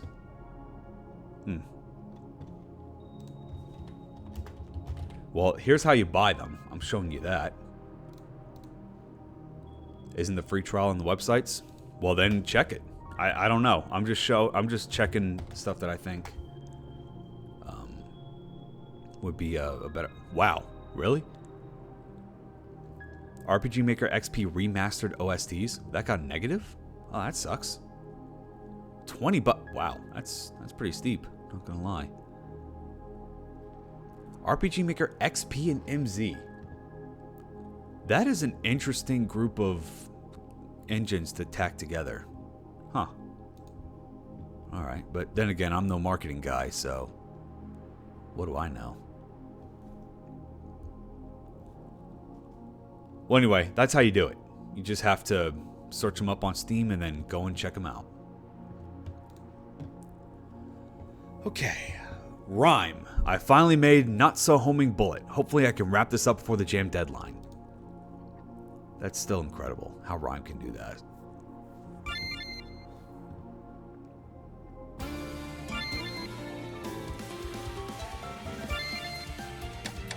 Okay, wait a minute. What are we doing here? Easy, there's only one road away from trouble. Normal, every sunrise. Okay, yeah, they're just doing just flavor text.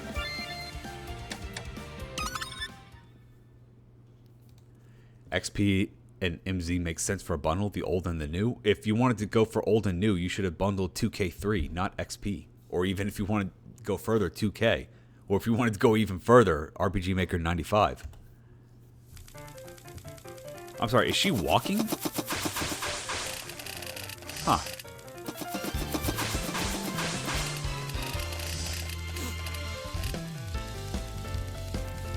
Replacing every time a known existence is connected to one point. Oh, we're starting at the final stage, huh? Okay.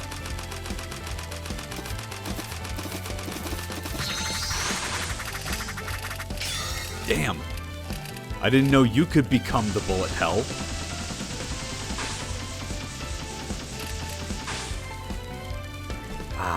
You know what? I really missed. One thing I remember playing in some Toho games was like, man, I really wish I could actually do like real homing shots. Or at least auto aim. So I'm glad to see this is happening. Oi! I wanted to read that. Oh man. SNES RPG Maker. Hey. You wanted old school, there's old school.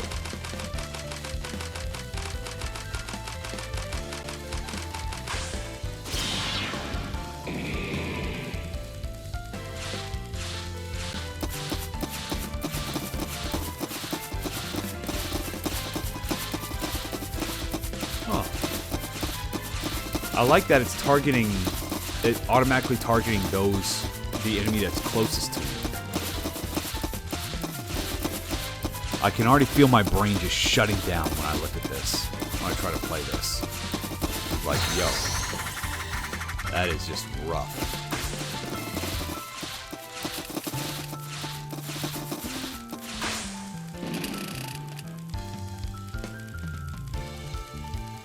Man, that 6-shooter is putting in a lot of work.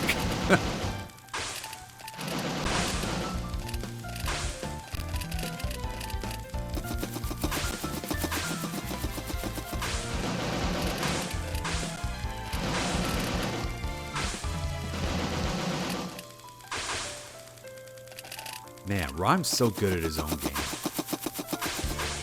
Not gotten hit once. I know if I were to make a bullet hell game, I would fail even when I was testing my own game. Oh, there we go. And here's Rhyme making a liar out of me.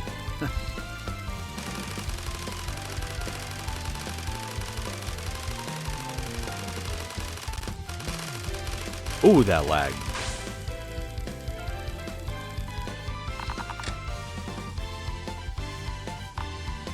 Oh, well, alright. There's the boss of, or rather, the protagonist of one of the other bullet hell games.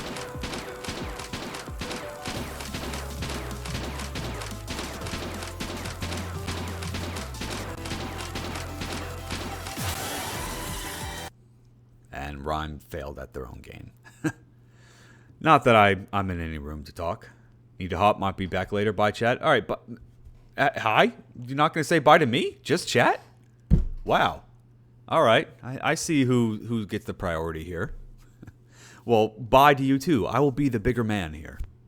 Be like, fine. I will just ignore that and be like, well, goodbye to you too, One Rider. Nova is part of chat. I'm the one that chat is here for. The boss BGM is the special music DLC from the jam. Ooh, all right, getting your money's worth. Good job. All right, so we have new bus done. Ooh, I'm liking the glasses, reflection. All right. Oh, okay, I see. Oh, all right, I'm liking the twist that you have here, and you're using the button to kind of help sell that. Ah, all right. Yeah, all right. That's good stuff. All right, mouth movement's great. It is kind of weird that maybe this is just the sort of like an anime thing or like something that I just have to learn to accept. But it is weird now that you see the mouth move and the jaw just doesn't. And the jaw just stays right in place. I get that that's probably just a budget thing, but oh man, now once I've learned about that, like I can't unsee it. And yes, I am guilty of that as well, but ugh. You think we can at least try to push to have like moving jaw, like the moving chin? An anime thing, yeah. Well, not all anime things are artistic choices. Some are budgetary choices. So it's just something to keep in mind. Actually need some feedback here. Trying to detail up this room, but not sure what to do. I don't want to fill it with bloodstains and gore here, but I just want enough to make it feel a bit off. Like people have been kept here, not in a kind way, but not blatantly obvious villainy. Okay, so if you want stuff about people being held against their wills, let's see. I would put in lockers. Lockers that can contain who knows what. Lockers with lots with keys in it, and that you are never able to find the keys. And then when you examine them, you can see Dana could be like, there's an unpleasant stench coming from this locker. Now, it doesn't really help that I don't know what exactly is being done to these people here. Any opinions on Do I have any opinions about AI art? You are... You're doing this on purpose, Fake Coffee. I'm not going to fall for that bait. Try harder. Did I ask this before? No, but I think I've made my stance perfectly clear. And then some.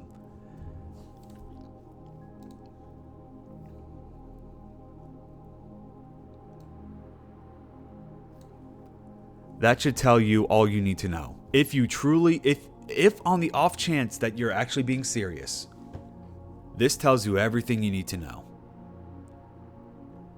What prompt did you use to get that? Oh God. Okay, yeah. All right. That's a good one. That's a good. Hello. Well, alrighty then. I look away for 1 second to try and get some to make a point about AI art, and then suddenly ass. Alrighty then.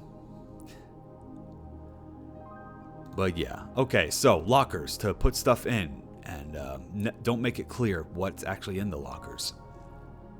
Let's see. Tubes with liquid so thick that you can't make out what's inside. Again, it really doesn't help that I don't know what the actual purpose of this facility is. So I'm seeing stretchers, which makes me think that it's some kind of hospital, but given that there's supposed to be some kind of violent nature going on here, violent undertones, yeah, hospitals are pretty much the go-to place for horror settings. So that's been done to death. So you're not really going to be breaking any new ground here. But honestly, a place like this, granted, the context is going to help a lot, but once I know the context, I imagine that something like this would already be unsettling.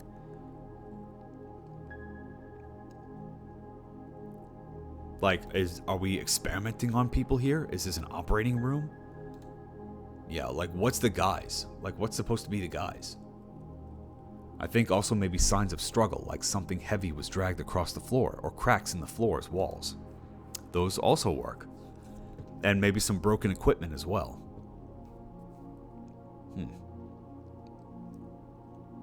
Unless, you know, the people here are supposed to be super sedated, right?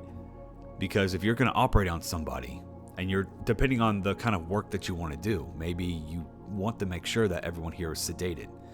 What will also really help is that the cloth here is not on top of the ceiling tile.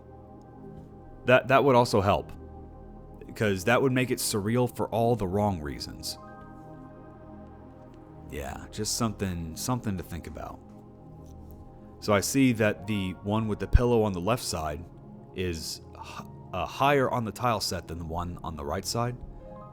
So I would probably move this one up a little bit more.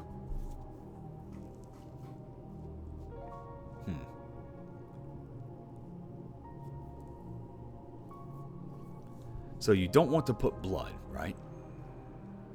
Yeah, no blood, no gore. Yeah, struggle. I like that. Lockers with stuff in it that you can't identify.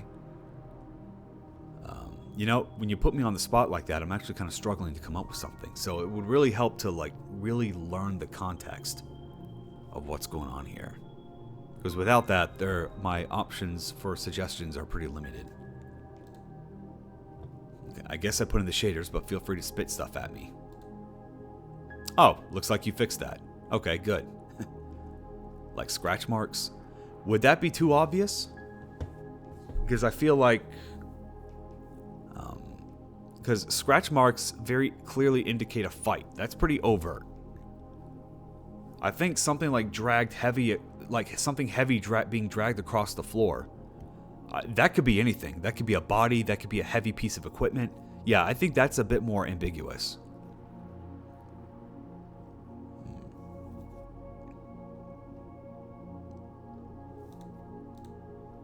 Alright. Now, we have Wind Rider coming in with 30 whole days of this. This is what led... Wait, hang on. Whoa, whoa, whoa, whoa, whoa. You're skipping all those days? Well, 30 days for ass. Alright, I see what's going on here. Okay, but you know what? So, obvious comments aside, I'm sure chat will fill in the blanks for me. I really like this. I honestly, for real, like this. Not in the way you guys are thinking. Shut up. But, you know, it's very easy for me to, like, really appreciate clean lines. Maybe that's just my own, like, personal preference. But, yeah, when I see lines that are very sketchy... What did I do? Hey, Stoic, welcome in. Yeah, we're just going through... So, at the beginning of all our streams... Before the judges highlights, we have our channel here in our Discord where people can put stuff in, and then we just go in and talk about it. And yeah, Wind Rider, in their infinite wisdom, was like, "Oh yeah, I haven't really been drawing a whole lot, so I'm just gonna go back to the drawing board." And then throw this in our face. So, yeah, Nova has always been an ass guy. How dare you? How dare you assume that? Okay, so once again, I'm liking the simple lines, but for hair, it's very complex. So I definitely appreciate that. I think the eyes are actually pretty nicely done too. I think the pupil might be a little bit too close. Too close to this side. It might end up a little bit derpy, but hang on. I'm gonna have to take a closer look at this. So we have.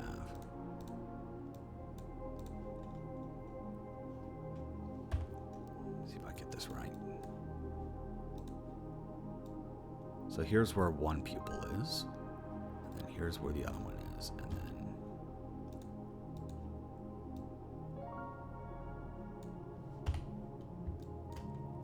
Huh.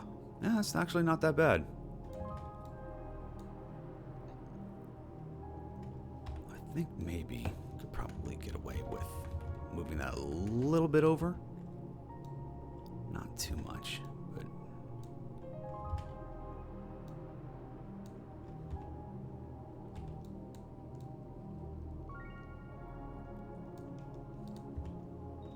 yeah, all right.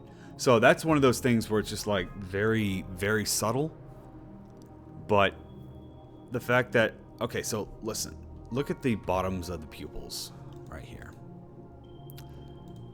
So I'm going to move this over here. And then we have... Just see how it aligned. How it just doesn't align with the rest of the face. Right? And then you look at the center of the pupil. And then what looks like...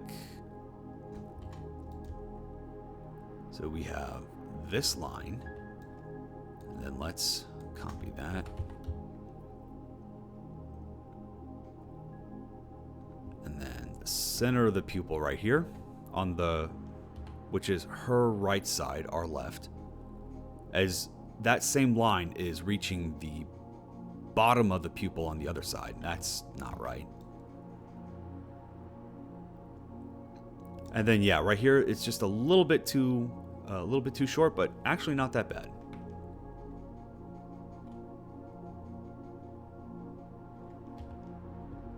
Now, unless you want to take into account perspectives, but then if we're going to take into account perspectives, then this part should be a little bit smaller. And yeah, that's not right either. But I'm liking everything else, you know? Whoops. Shit. Yeah. The back lines are appropriate. And yeah, the hands actually are looking all right. So you know that Windrider is really making it as an artist when the hand isn't complete trash. Though I think the shading on the finger is probably a little bit too much. I think, yeah, the way that this looks right now, I think the index finger looks like it's detached. It feels like a separate entity rather than connected to the rest of the hand. But clearly that was not the focus, right? So, but hey, we all have to learn. When the hands are handing, you truly reach a new level of art. Exactly. That's when you know you've really made it. And with that, we are done. That only took 2 hours. Holy crap. Wow, I went through an entire day, like I went through a month and a half worth of creative in one stream. And then that Tron! Bad Tron. You got your ego boost. Now you have to go back and like rein it in. Put it back in your pants, boy. Bad Tron.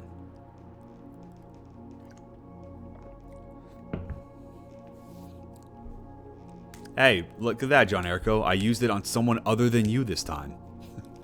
Imagine that. Alright, well. Good job on this though, Windrider. Seriously. I'm liking you looking at where you started to where you are now. That's amazing.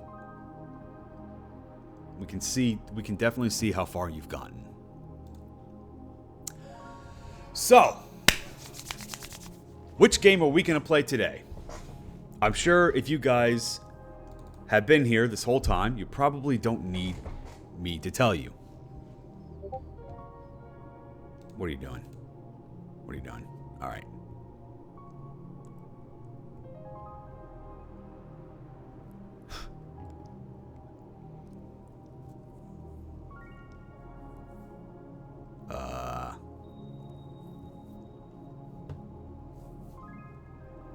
Just as a reminder, this is not the place for... Okay, wait a minute. What are you doing? What is her Sweaty axe... First off, Sweaty Axe Boy, what is going on? What are you doing? Some of y'all need to go to a certain site and then come back here just to get it out of your system. Relax. Relax. Okay, what are we doing today? Oh yeah, boom, got this. Now we have an hour for this, which coincidentally is the amount of time that it takes to actually judge a game. So this probably means I'm not going to get much further than where I got the first time, but yeah, let's go. Which kind of sucks because I really did want to see the end of this game, but unfortunately, I was not able to, because it was just too long. So, which game is this? Project Echelon by Star Mage. Yes, today is the Star Mage special. So, this game stood out to me for... Okay, first off, it's a solid game. But actually, the reason why I wanted to talk about it is actually coming up. 1 hour streaming is less than 1 hour not streaming? Wait, what? 1 hour streaming is less than 1 hour not streaming? What? 1 hour streaming is less than 1 hour not streaming? That is not the case. That means... Is my brain not parsing that correctly? Do I need more caffeine? I'm streaming, which means that it's more than 1 hour not streaming. What metric are you using to judge less or more? Alright, let me just go ahead and double check to make sure I have this. I'm pretty sure I still have all my save files. Yes, I do. So, there's one reason why this game is going to stick out to me. And I feel like I shouldn't need to tell you, because you're going to figure out which one it is. Galaxy of Xerxes, year 324 AXW. I'm pretty sure those are Roman numerals, but I'm not going to look those up. Planet Era, the High Queen's funeral. Today we gather not only to mourn, but to honor the life of my mother, High Queen Elamine Rave. She lived a long and fulfilling life, and though her passing was peaceful, taken by the hands of time rather than tragedy, the weight of her absence is no less heavy. She was the heart of Xerxes, a beacon of kindness and wisdom who guided our people with unwavering fairness. Oh no, I don't feel good. Why? What's going on? What's going on, Fake Coffee? What are you all laughing at? Ryan, please tell me that was just bad English and not an excuse to demand that you share what you're smoking. And both of them named me after a great hero of the galaxy who sacrificed himself to save countless lives. She never let their memory fade, just as we will never let hers fade. I wanted to time myself out for getting Sorry, reading all those Zoomer terms at once just like made me retch a little bit. Thank you, Mother, for everything. Hey, look at that! Actually using a capital M properly for Mother. You'd be surprised how many times I played, how many games I played that didn't do that. And the zoom in with the extra pixel on the at the Aaron Local Orphanage. Damn, the High Queen gone too soon. That's a weird thing to point out. If she died from old age, what do you mean gone too soon? You normally say things like that when someone was taken before their time. But in this case, it literally was her time. To be fair, she lived a long life, long enough to keep the galaxy in good hands. Yeah, but I wonder how Prince Klein will fare as heir to the throne. It's always meant to be capital M? Not always. When it's used as a proper noun, then yes, it should be capital M. So if I say, thank you, mother, then that's capital M. But if I say, I must give thanks to my mother, that is not capital M because it's not a proper noun there. So no, it's not always going to be a capital. It depends on how it's used. Yeah, but I wonder how Prince Klein will fare as heir to the throne. So in this case, Prince is part of the title, so it is appropriate to capitalize the P. But if you say, hey, I'm like the prince of this kingdom is XYZ, then that's not capital. Yo, guess who's going on a galactic mission on the Echelon starship? I am. Sounds good, Helios. Anyway, as I was saying. And there we would like to call the character established moment, where in just like 2 or 3 text boxes, you know everything you need to know about this character. He comes in, balls out, being like, yo, I got this cool job. And then everyone around him's like, okay, cool. 2 dialogue boxes. Already more character establishment than a lot of other games that I played over the course of an entire hour. So good job on that. And then, yeah, pissed off face and just, yeah. Did y'all forget that I just graduated from engineering school? And now, the Cosmic Cube has recognized my talents and smarts. That's why they hired me for a galactic mission. Helios. Congratulations for graduating engineering school, and congratulations for getting your first job. Yay. I'm sorry, did this person turn around and push their face against the back of the couch? Okay, that's a little awkward, but sure. That being said, I get the first, I get the first initial reaction, but this is an orphanage worker. Shouldn't they be a little more proud that this person is an adult, this orphan is now an adult and is getting their job? Okay, seems a bit weird. Why do I even bother? Just call my number if any of you, or the other kids, miraculously end up missing me, I guess. Sure.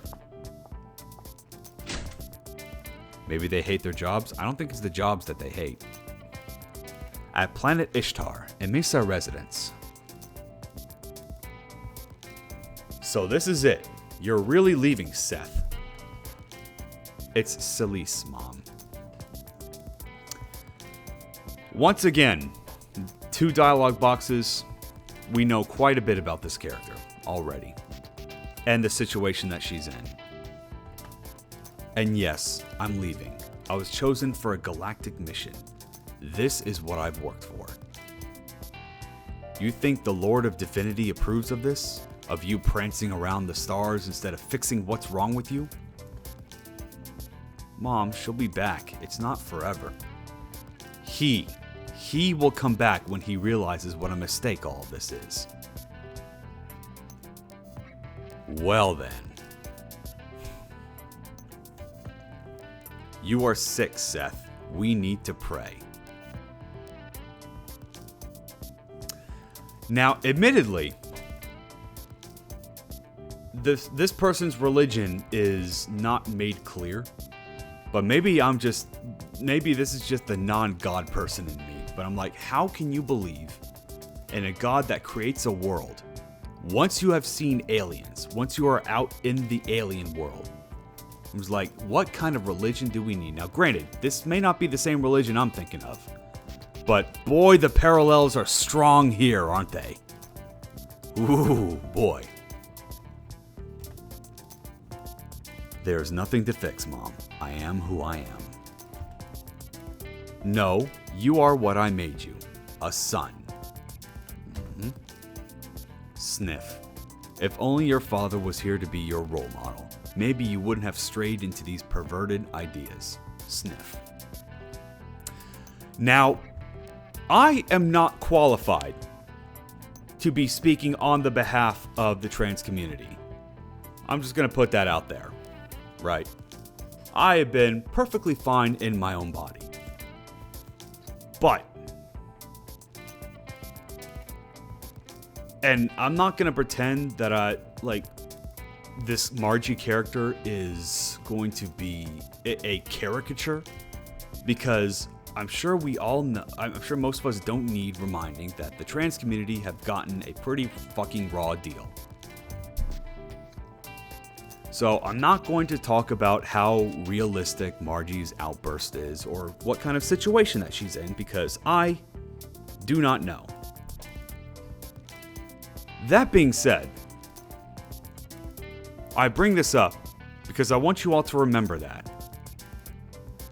that she's trans. And let's see how important that was to the story. Mom, please. I have no words, Mom. Oh, well, there we go. There's the improper use of the M. That needs to be capitalized because it's used as a proper noun. Which she, Celise. If you leave now, you are choosing to turn your back on your family, your faith, and on me. Sniff. No, Mom, you turned your back on me a long time ago. I'm just finally walking away. Anyway, if you both need any money, I entrusted Mirabelle with my card info. You can use it to buy any of your needs around the house. Oh, Lord of Divinity, help me. Where did I go wrong? Sniff. I'm sorry it has to be this way, Celise. So the good news, at least Celise has a support network.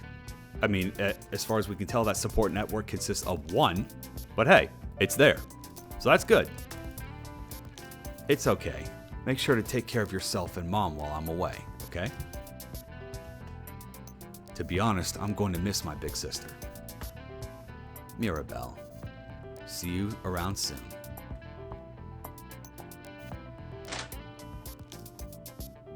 At Planet Cardell, shuttle station.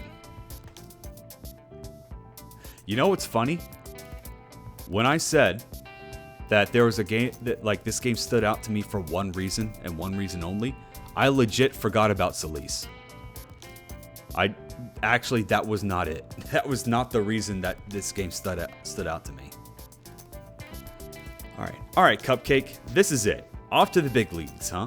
My little Nixie, all smart and sciencey, off to her first mission in space. Bet no one saw that coming. Dad, not the hair. I worked hard on this messy look. Bring out your wiener!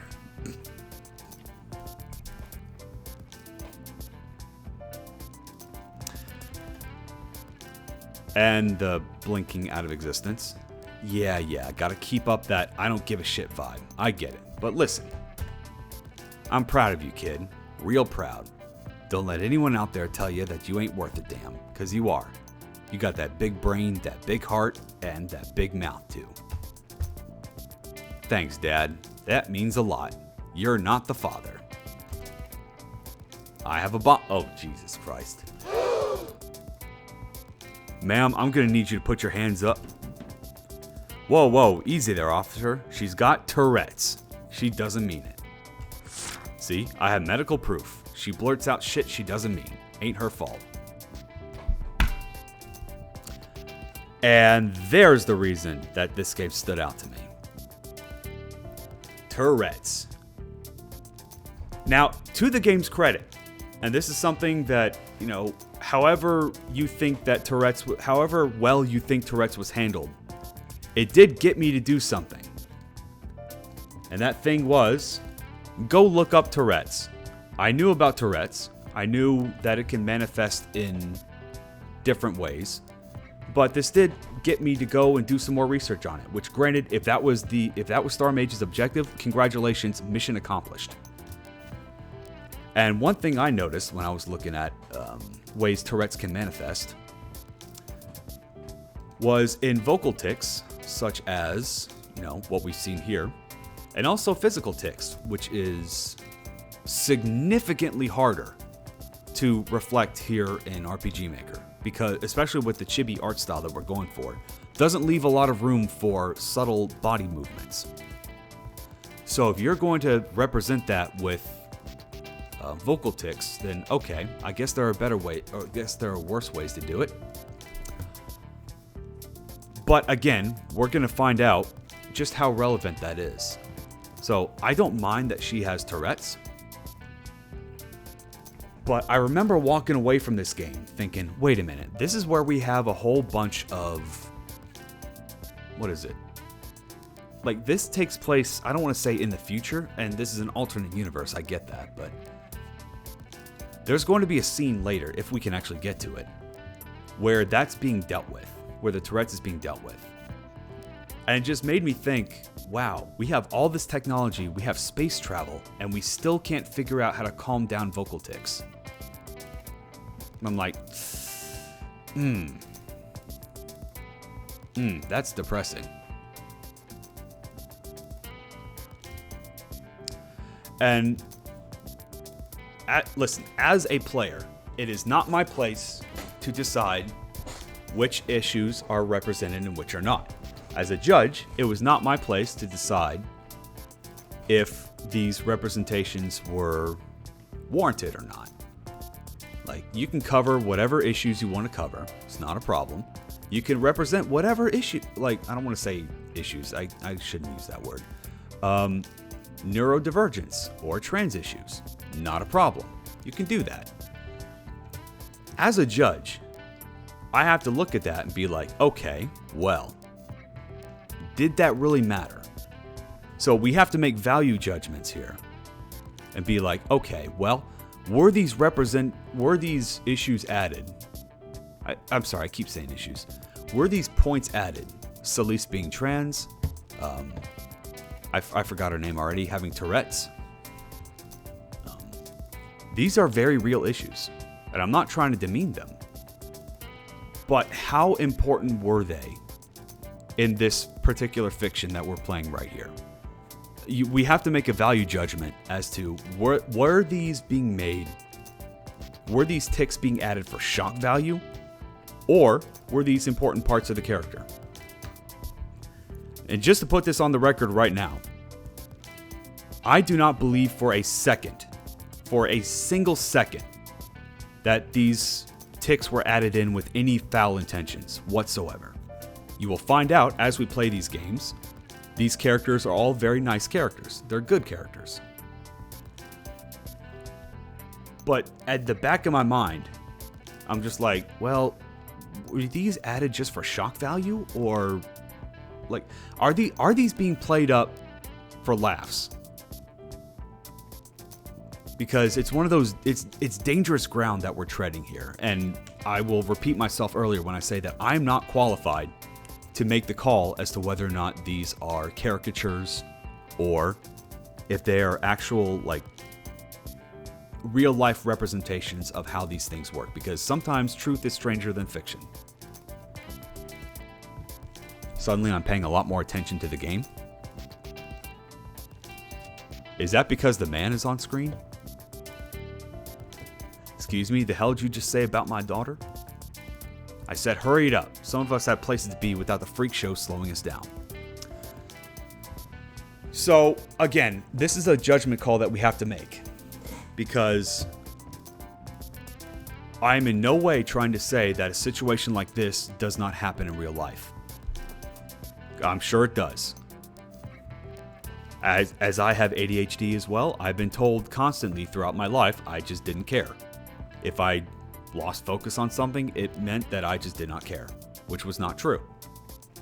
I've had people that I know or close to misinterpret some things that I say as, like, or rather not some things that I say, me having to ask people to repeat something that they said as disinterest, which is not true. So I'm willing to bet, I was willing to give Star Mage the benefit of the doubt here. Because, you know,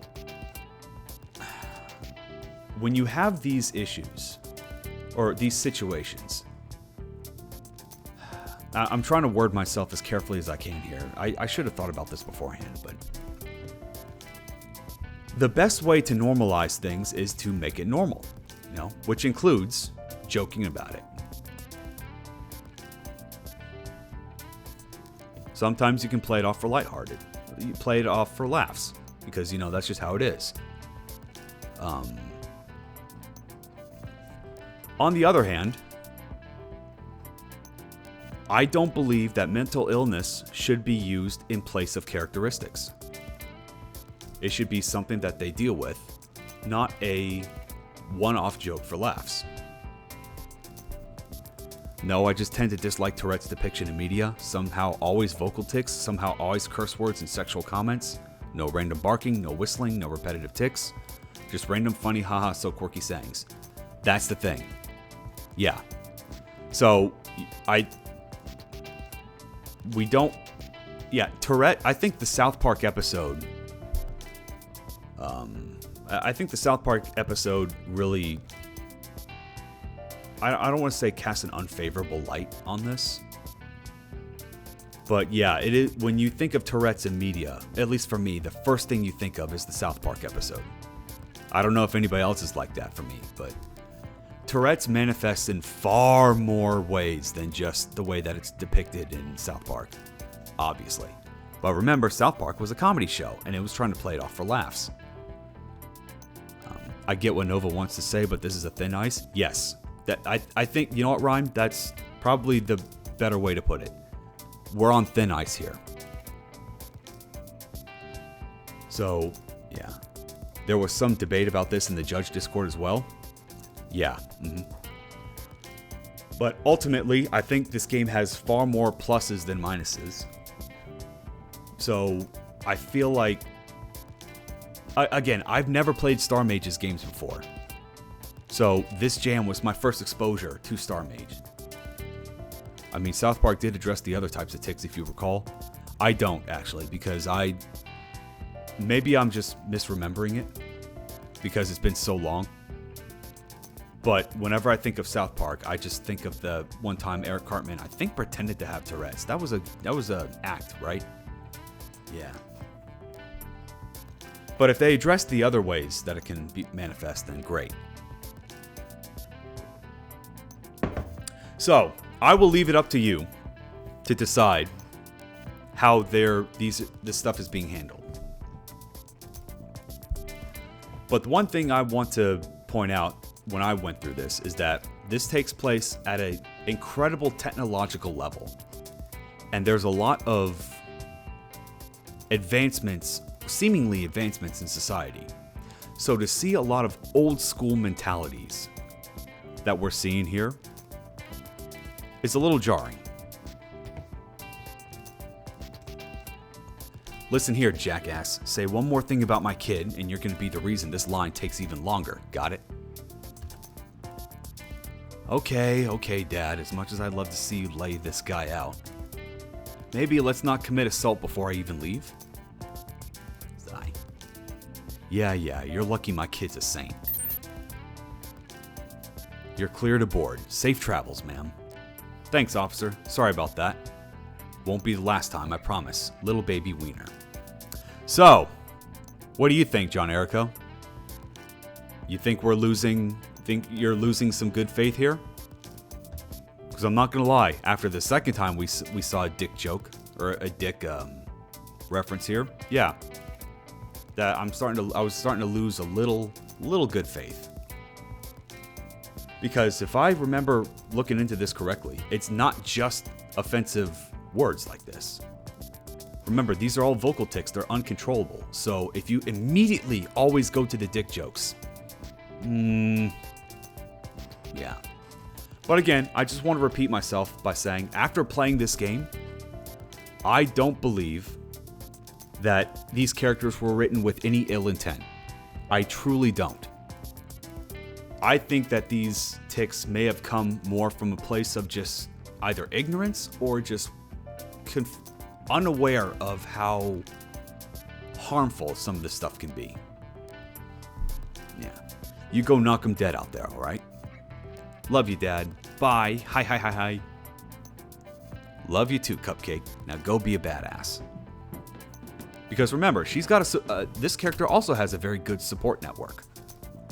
So it's not like she's being treated like a freak by everybody. She's not being treated as the butt of a joke. And that's what made me believe that, there was some good intentions here.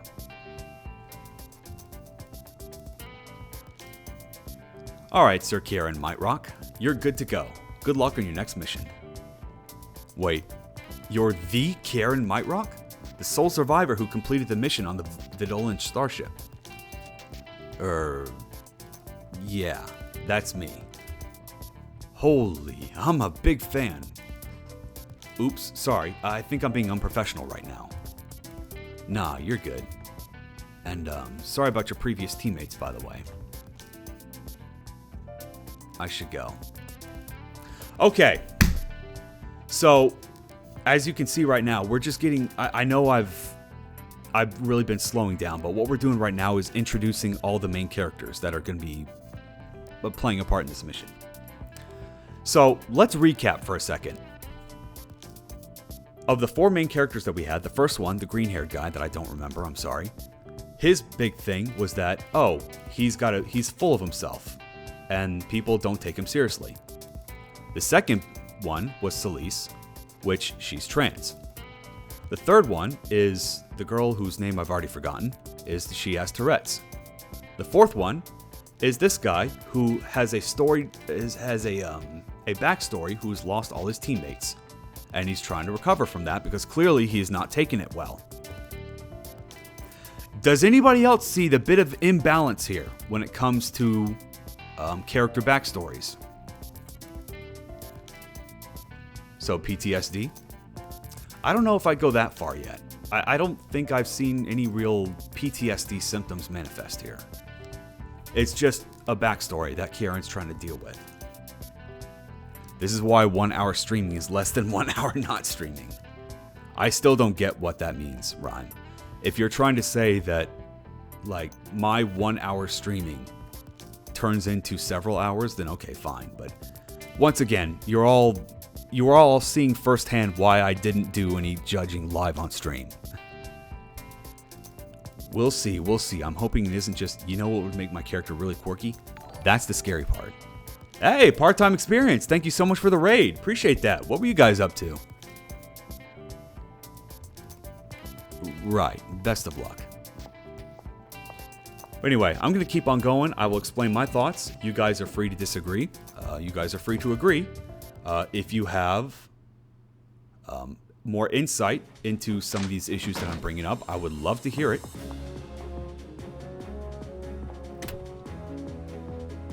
Hey, Valen. I already forgot what we had to say. Aw, darn it. Falls in the chat. Was that it? Where's the pics from before? Don't worry about them. Don't worry about them. We're all right here. Something booba. What? Is that what you guys are all into? Man. I was promised booba? Well, that's what you get for listening to Part-Time Experience. We are only wholesome here, and nothing else. You're bald. You're bald.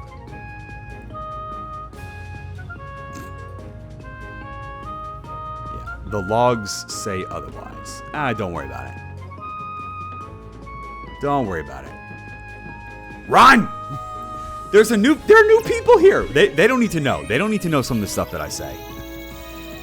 Starship Echelon launching in 3, 2, 1. What are the backgrounds for this? This is pretty cool, though. Who's looking at anime girl asses? No, I wasn't. No, I wasn't. I was critiquing art. You all were looking at anime girl asses. Well, look at us. Squad B, huh? Sounds like we're the backups.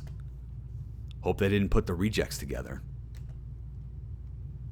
Little baby wieners. That's the third dick joke, and we haven't even played the game yet. Yeah. I'm dropping my few followers here as I'm too exhausted to continue streaming. Don't worry about being few. I'm just happy you guys are here. The fact that you're here at all is fine. It can be 2, 1, or 100. I'm just happy you guys are here. All of you behave, especially you, the cheese. No. Well, you know what? You gotta admire the honesty. Well, they definitely put me in the right place. I have Tourette's, so... I see. Yeah. Let's see. No worries. I think that'll make this mission even more interesting. Some space, please, scumbag. Is the tick always the same? So, yeah, that's the weird thing. So, Tourette's manifests itself not just in vocal, but movement tics. But I understand that animating those movement tics would be a nightmare to do. So I understand why it's just relegated to vocal tics. But if you're going to do that, I really think that more research should have been done to see what other vocal tics that there could be. Because granted, I don't have Tourette's. I don't know anybody that has Tourette's. I've not done like live studies for people that have Tourette's. But I'm willing to bet that it's more than just wieners. I'm just going to put that out there. They're involuntary tics, so I understand. But yeah, wieners and bombs. So yeah. That being said, the fact that the rest of the group, I think it's also worth noting that the rest of the group is immediately supportive and not treating her like a freak. Again, I think that leads me to believe that this was not written with any ill intention. And sometimes the best way to cope with something is to joke about it, like what Elios did. And be like, oh, okay, that'll make this trip more fun. Hey, at least wiener seems to be a recurring tick. Maybe. Then what about the bomb threat then? By the way, question for the team medic. Yes? Your ID shows that your name is Seth. Why does a beautiful lady like you have a boy... I forgot about that. Well, you know what? Elios was not really written, from what I've seen so far, Elios has not been written in a way that subtlety is a word in disguise vocabulary. So on one hand, I'm torn about it. On one hand, I feel like calling attention to it right away, twice in the intro cutscene, may be a little bit forced. But on the other hand, I can totally believe that Elios would say something like that. I'm having a much harder time believing that Celise's ID would actually say Seth. That much I'm kind of weirded out about, because I mean, I don't know exactly the circumstances that led to Celise being part of this team, but I'm pretty sure if Celise registered as Celise, the ID would say Celise. Unless we still have, today's modern technology or today's like modern slow process of changing your name. I don't know. That's because I'm a trans woman, born male, yada yada, the works.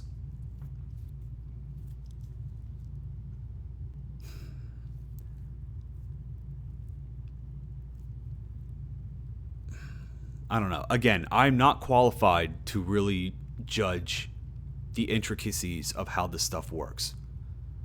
I can only hope that Star Mage has talked to actual trans people and ran this dialogue by them and be like, hey, is this accurate? Would this be how you would represent yourself?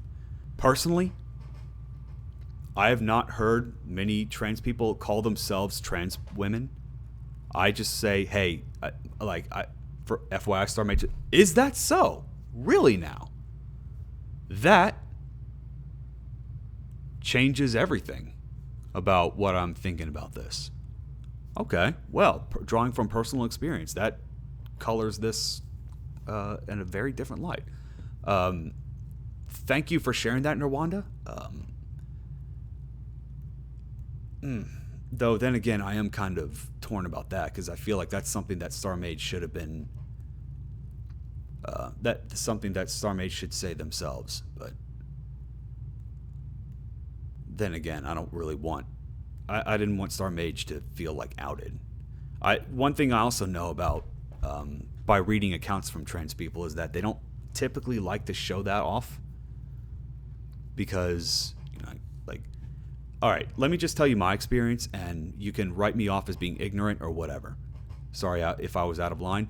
I think that's for Star Mage to decide, not really me. That being said, that does color my opinion about how this is handled. So personally, I'm glad to know that because I was questioning on what authority some of this dialogue was being written. Now I know, and that's good. So I appreciate that. But from accounts that I've read from other trans people, they don't like to refer to themselves as trans. They're like, if they believe that they are a woman trapped in a man's body, they'll be like, I'm a woman. That's it. I'm just a woman. And then as far as most people are concerned, that's all it should really be. It's like, yeah, I'm a woman. So, yeah, I think that may be a case by case. You know what? You may be right. Yeah, human brains are very personal. That's typically my fallback whenever I'm not sure about something. Because, like, all brains are wired differently. And everyone's going to have their own different, everyone's going to have their own experiences. So, yeah, it varies from my experience. Okay, fair enough. But, yeah, it's one of those things where it's like, yeah, I don't know. And so, therefore, I will not comment on it. I will not judge it one way or another. Hey, parmless cheese. Parmless? Well, thank you for the follow. Appreciate that. So, once again, and this is where I have to reiterate for the third time, I do not believe any of these characters were written with any bad intentions.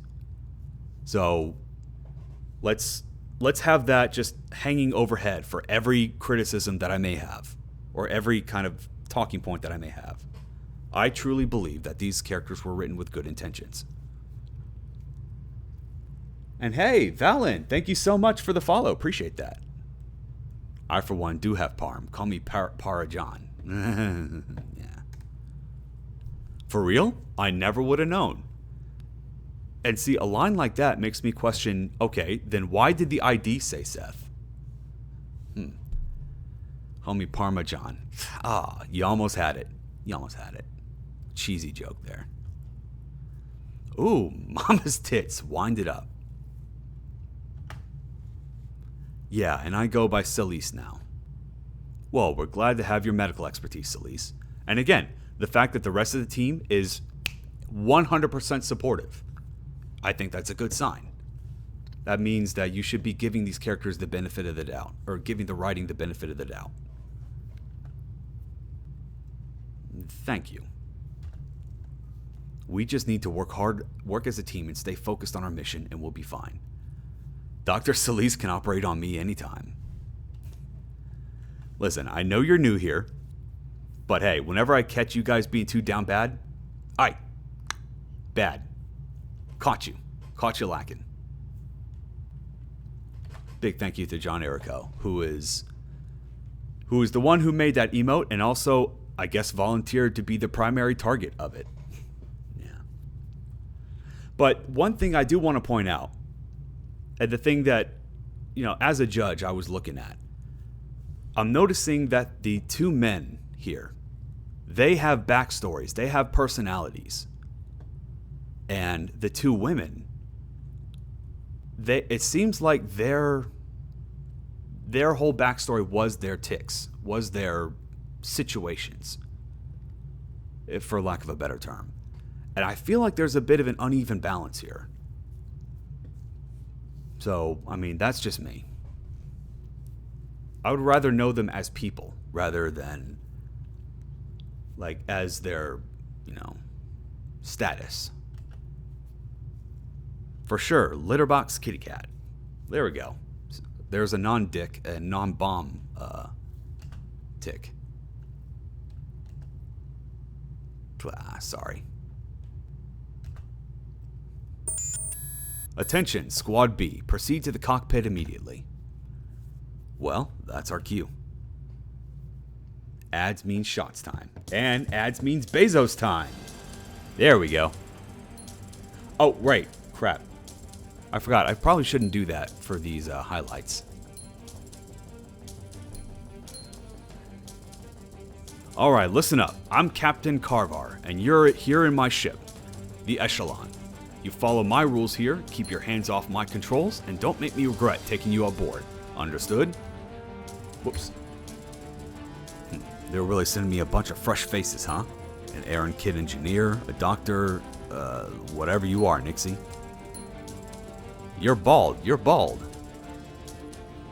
Right. An Acunian soldier with an actual resume. Great. Reporting for duty. Anyway, we've got orders coming in from the newly appointed High King Klein Rave himself. Try not to embarrass yourselves. Echo, patch it through. That's a quote? Why are you surprised that's a quote? You put in the search criteria. Incoming transmission from the Cosmic Cube. Prince Klein? Oh, oops. I mean, it's probably Your Majesty now, right? Ah, they have an American political leader as a captain. Right. Greetings, Squad B. Kieran Mightrock. I see the reports weren't exaggerating. You're every bit the soldier we expected. Ah, yes, the sole survivor of Vidalin. A seasoned asset for this mission. Squad B, your mission has been adjusted based on my late mother's latest findings. The structure you see before you appeared in our galaxy through a wormhole of unknown origins outside this galaxy. It materialized on the surface of Planet Warg's Sector 2. Klein is 50% neck. Yeah, no kidding. Initial scans show no immediate signs of hostility, but the architecture is unlike anything in our records. It may be a relic of an extinct race. Or a beacon summoning something far worse. Before we investigate the wormhole's point of origin, we need to assess the structure firsthand. That's where you come in. Never skip neck day. Yeah, no kidding. We're deploying you to Planet Warg to secure the site and gather data. Squad A and the rest of the ship's crew members will also be deployed. Expect harsh terrain and possible hostiles. Something triggered the planet's dormant defense systems when the structure arrived. You may have to deal with automated sentries, rogue wildlife, or worse. So basically, we poke the creepy alien thing with a stick, try not to die, and report back. Sounds like a wonderful vacation. God damn! Sorry. We'll handle it. We just need to be thorough and cautious. That's the spirit. This investigation was my mother's final directive before her passing. She believed understanding this anomaly was crucial to the future of Xerxes. In her honor, I entrust this mission to you. See it through to the end. Your shuttle departs within the hour. Dismissed. Planet Warg. Can Nova escape the prologue before overtime? Oh, you bet I can. Just watch me. Alright, this is as close as the shuttle can land safely. The terrain beyond here is too unstable for a smooth descent. From here on out, we're on foot. Okay, so fun fact, this landmass shouldn't even exist. Like, geologically speaking, Warg's tectonic activity should have shattered this place ages ago. Whoa. She got all that from like 10 steps on the ground? Okay. But somehow, it's just standing there. You don't need a capital S. Like, something's holding it together. Either we just found the galaxy's most stubborn rock, or that alien structure is messing with the planet's natural order. Big juicy asteroid cheeks. We should get to the alien structure then. Press arrow keys to move. Press X to open main menu. Objects with glowing indicators around them are interactable. And there we go. That took us Jesus Christ, 41 minutes. Could you imagine if I just did this live on stream? 41 minutes. And we just now made it past the prologue. One unassuming branch. So, you'll notice that the first thing that stuck out to me was the mapping. I get this is supposed to be an asteroid or a giant rock, but yeah, this doesn't look like an asteroid, that just looks unfinished. That's one thing I noted. Looks like something's expecting us. On guard, everyone. Sentry bots. Alright, team. Time to get a feel for some combat. We all share a pool of action points. Each active squad member contributes 2 AP. Note, the enemies have their own AP as well. You can see how many AP we have available at the bottom right of the screen. You can freely switch between us anytime by pressing left or right, or choose who gets to spend AP. Using skills or basic commands all cost AP. Once we run out, we're stuck waiting for the next turn. These guys are tech-type enemies. Machines. They're tough, but my physical type attacks will tear them apart. Let me spend AP to shoot them at their weakest. Well, alrighty then. We just move over. Just do an attack like that. Alright. And then... yeah, there's nothing else. Alright, we just keep attacking. And then one last little... oh, ran out of AP. Ah, that's all good.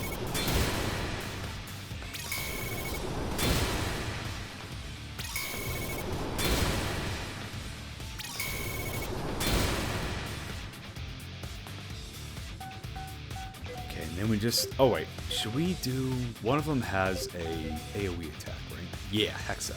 Let's go. I think that's... finish them? Yeah, there we go. Finish them all off. I always laugh when characters give combat tutorials. Use the X button to select the attack command. Just pick up your gun and shoot. Yeah, that's... depending on how that's handled, that can be very goofy or well placed in universe. So this was the very first battle, so I understand the need to kind of walk us through how combat works. But yeah, there are weird things. Like when the characters start talking like a video game NPC. That's when things can get kind of weird. You can just say something along the lines of, you know, just off the top of my head, one person can go at will. It's not always in combat order. Like we decide who goes first. But yeah. And you'll notice that there is a distinct lack of experience points. You're done. You're done. Those 2 physical type crocs on the side, weak to my ether magic. Allow me, hi. Nice call, Nixie, but that blob in the middle is an ether type enemy. It'll shrug off your magic like it's nothing. Lucky for us, my tech attack should finish it off. I hope Nixie and Celeste can see how cool I'll look doing this. Good. You guys know what to do. Floor's yours. Yep. Get wrecked. And then... well, that was easy. 2 SCP-682s were cooked. Yeah. But yeah. There's no experience, which means that there's no reason to go out of your way to fight. And because it looks like we all recover health at the end of it, this makes battles more like obstacles to overcome rather than ways to gain resources, which means that we don't get anything from fighting, which is weird. While the character knows the enemy's weakness, can the player see it, or we need to memorize it? No, we can see it. Ugh, gross. That thing just spit on me. And ow, it's eating me up from the inside. Not a fan of this, guys. You've been poisoned. Don't worry, I can patch you up. My first aid will heal your HP, and vaccinate will clear the poison. Perfect. Do your thing, Celise. Okay. We don't need that yet. Just heal you up. So, yeah. Whoops. So yeah, single target. You can see the icon behind them, and then it'll tell you strong against ether enemies. So you can just match. It's basically match the key to lock that you see a lot of times in these kinds of weakness finding games. Is it vaccine a prevention instead of a cure? Correct. But don't let little things like that get in the way. And then, yeah.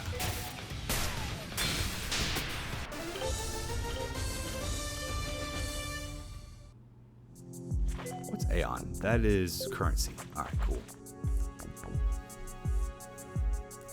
Wait, there's a dead creature nearby. I'd like to investigate it. Alright then. There's also a big Worgian plant. Come on, Elios, let's go see it. But I wanted to see the alien corpse first. That can wait, but for now we have to see that plant. Make me, scumbag. Fine. Which is weird. I don't know why Elias was pushed into investigating the plant, considering his job as an engineer, but alright, sure. Something's definitely not right here. I think we just need to get him away from the scene so that Celise and the other guy can have their talk. The external wounds seem minor, but there's clear trauma around the skull. Almost like something forced its way out rather than in. Exactly. This wasn't just a fatal wound. It's like something escaped from inside its head. Any theories, Doc? Could be a parasite, but I don't know of any organism native to this planet that can do something like this. That's not how parasites work. It could have a parasitic relationship, but the whole idea of a parasite is that it lives by feeding off of its host. It wouldn't want to break out of its host because that's the point of a parasite. It would need another host if it were to break out. Could this thing be connected to that alien structure somehow? Huh? There. That was probably annoying you. Right. Thanks. Anyway, like I was saying, we need to be cautious. If this was a parasite, and if that alien structure had something to do with this, then there could be more of them around. Agreed. Let's regroup with the others and keep moving. I'm back. Whose game is this? Is that Star Mage's? It's great that you can tell that just from one screenshot of a game. And yes, you're correct. This is Star Mage's game. Welcome back, though.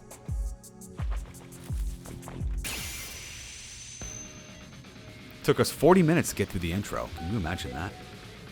Okay, tech. We have... Oh, ether. There we go.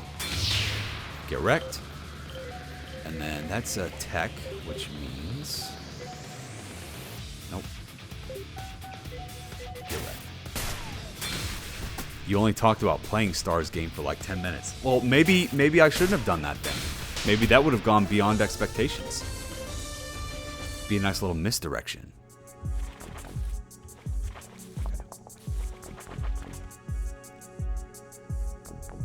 Oh, that was a weird fade out. Huh? Did you just make a pun? Do you have any idea how many beyond expectations jokes I had to put up with when I was judging games? Think of the largest number you could possibly imagine for something like this. For the largest realistic number. Okay, now double that. And now you've gotten halfway to what I've had to deal with. I'm allowed one joke to vent my stress. I will decide that. Was that number beyond your...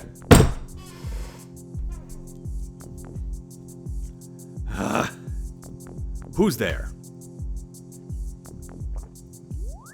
It's Squad B. We're here for the missions, same as you. And here I thought Warg was supposed to be a desolate planet. Turns out it's inhabited by stunning creatures such as yourselves. Inhabited by stunning creatures, plural, such as yourself. Singular.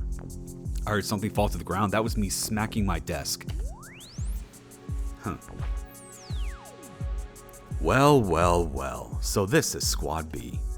Hey, do me a favor. Fetch us some water, would you? Once again, immediate character established moments. Because you don't get a line like that for anyone who isn't a massive asshole. By the way, Nova, are you interested in becoming another judge if there's another big ARM jam in the future? Yes, I am. Define, like, what do you mean? Are you asking, like, if Gotcha Gotcha Game, if we had another jam like this next year? Then yeah, I would love to do that. We're not, okay, who's distracting me? Y'all are doing this on purpose. Oi.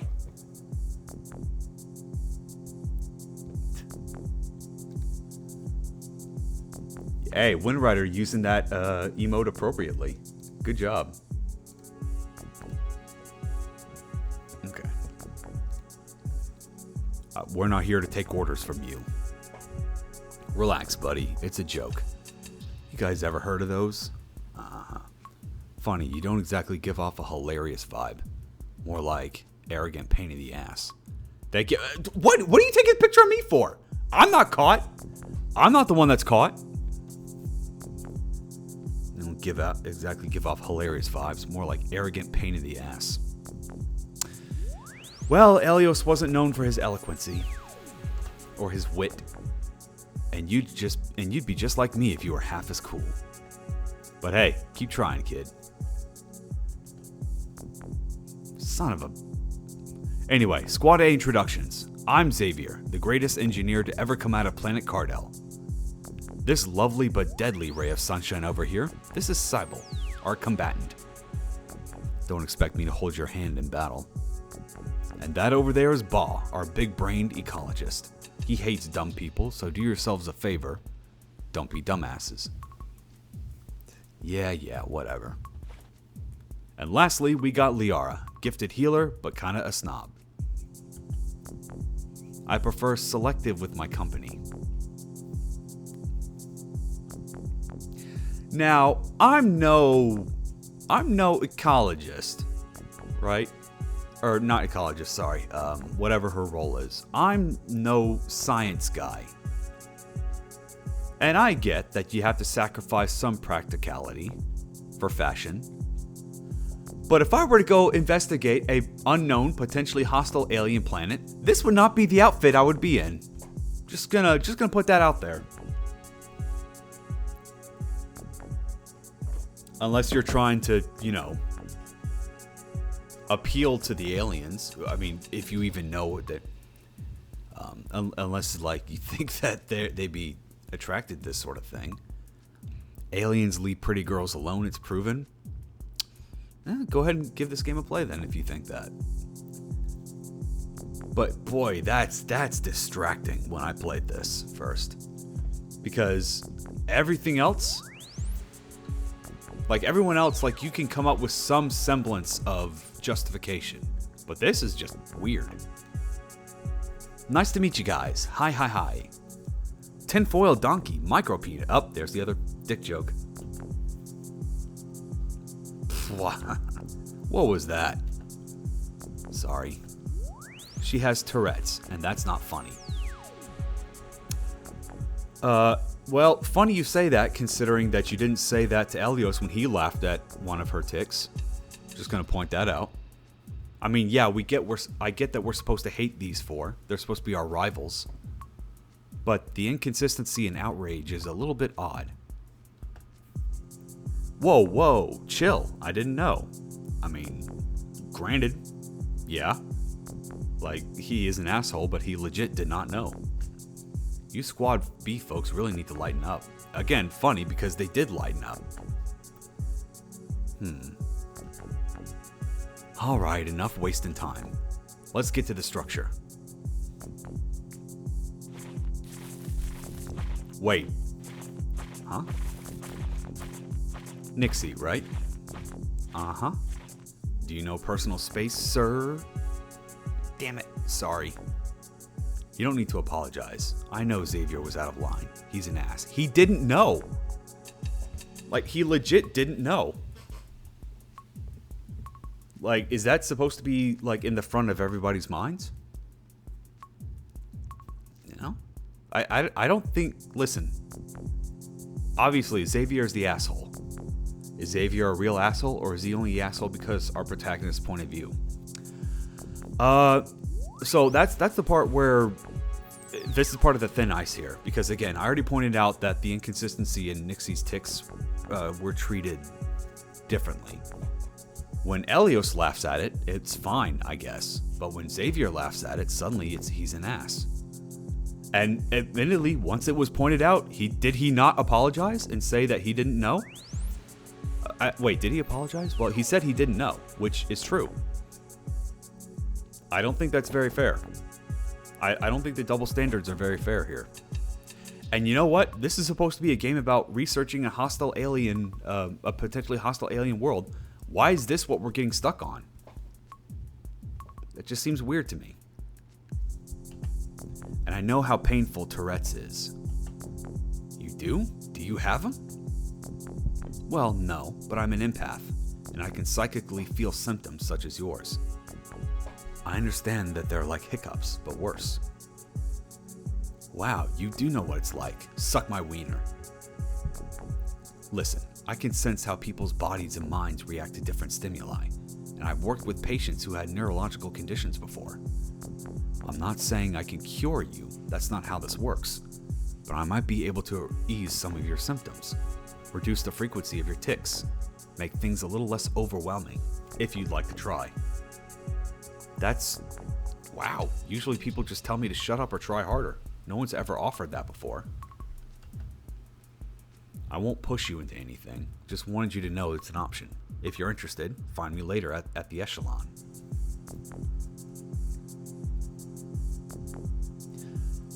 Is this supposed to point out the fact that not everybody on Squad A is an asshole? Because again, I feel like there was a more appropriate place to handle that when we're actually back on the Echelon. It's kind of weird that we're diverting attention away to the matter at hand to put in something that just is not as relevant to the plot. Big honkin' space duck. Yeah, thanks, Liara. I'll think about it.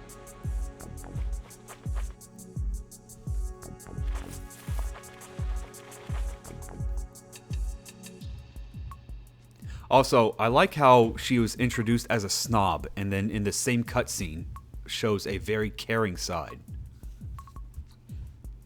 I don't know if it's one of those things that's like hard to tell if that's just inconsistent writing, or if that was just from Xavier's point of view. But then again, considering that Liara didn't exactly deny it, I don't know. It's kind of rough. Whoa, so this is our foreign structure.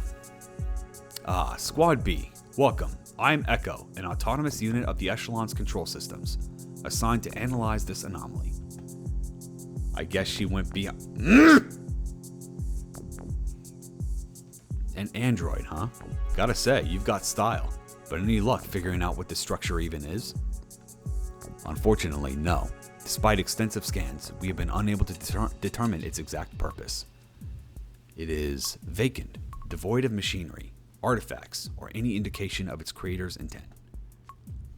So it's just here? No messages? No space graffiti? Not even a welcome mat? Negative. However, residual energy signatures suggest prior activity within these walls.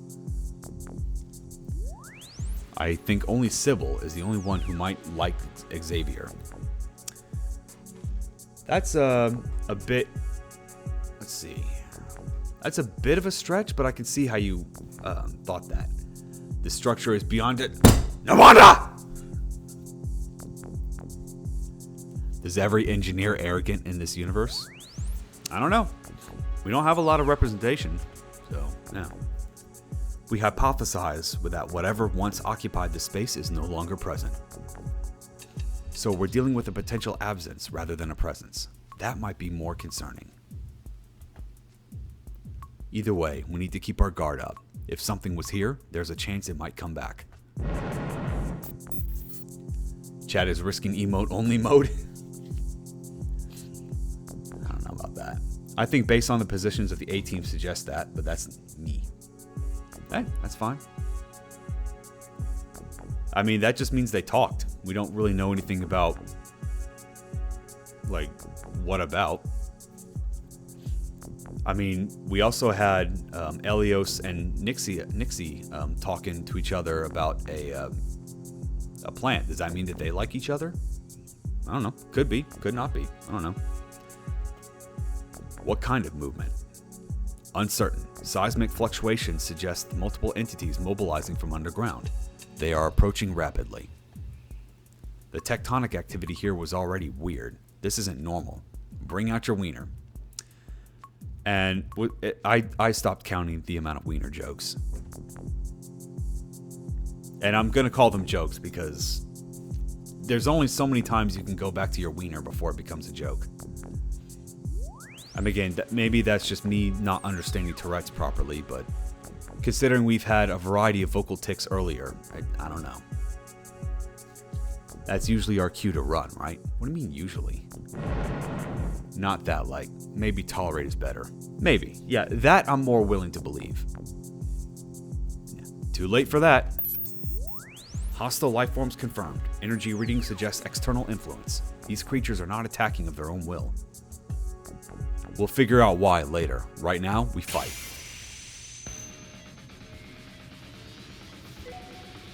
Okay, so go up against Ether. Easy enough. Then let's have Nixie with the AoE. Really? I was expecting you to die there. Alright, sure. Then shoot. Dead. Bruh. Can Nixie get... Ah, she can't. Ah, no! Okay. Then let's guard. Wow, perfect. Wow, perfect. I was going to say that everyone was going after the one person who guarded. And dead. And considering status ailments don't last after battle, and you get a full heal after battle, yeah, the medic does not have a lot of use so far. Each party member learns a new skill. So again, because battles are predetermined, so we're not using random battles, we're not using touch encounters, we're using set encounters, kind of like what you see in Chrono Trigger. So yeah, everything is very guided, which is not a problem, I want to say. It means that the battles are not really the focus of the game. They're just obstacles to avoid. Or not avoid, deal with. Hostiles have been neutralized. Is Nova going further in the game than when judging? Man, no way. This is not even remotely close to how far I got when I judged. They have the same head injury as the corpses we found earlier. Something came out of their brains. So whatever did this, it's spreading. Great, brain-infesting parasites. That's exactly what I wanted to deal with today. Observation. If the pattern holds, the more organisms may be compromised. This phenomenon is escalating. Okay, then nuke the asteroid. It's just an asteroid, right? Then we can only conclude that this structure is not here for peace. We have to report this to the High King as soon as we get back to the Echelon. Your findings confirm our worst fears. This structure was not just some anomaly. It posed a direct threat. We cannot allow it to remain intact. Effective immediately, the structure on Warg will be destroyed. We can't risk further contamination. Which brings us to our next priority, the origin. Our next destination is the Sapporo Galaxy, the source of the wormhole. Heh, it's funny. There's another RPG Maker game who does combat like that. No XP, but gains stuff at the end of specific events. Tower Song. I imagine several games would do something like that. I mean, it's pretty good. You know, when you don't want players to get, like, bogged down on fighting, then you just, like, if your primary objective is to tell a story, then great. Yeah, then you don't need to worry about opening up combat for players to grind. You just want them to get a move on. I think that's perfectly fine. It was just so lame. Squad B got to fight the brain zombies. Seriously, Xavier? This mission is more important than any one battle. My mother started this investigation, and I intend to see it through. Prepare yourselves. The Echelon will leave for Sapporo immediately. We will keep in touch. End of transmission. Alright, kiddos, you heard the High King. We've got a long haul ahead, so do me a favor. Behave on my ship, capiche? Or, sorry, that's not how that's spelled, right? It's capish. Pretty sure you spell it like C-A-P... Hang on.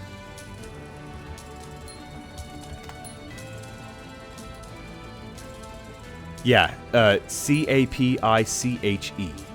Not capish. So far, this game feels like a visual novel with battles. That was my impression, too.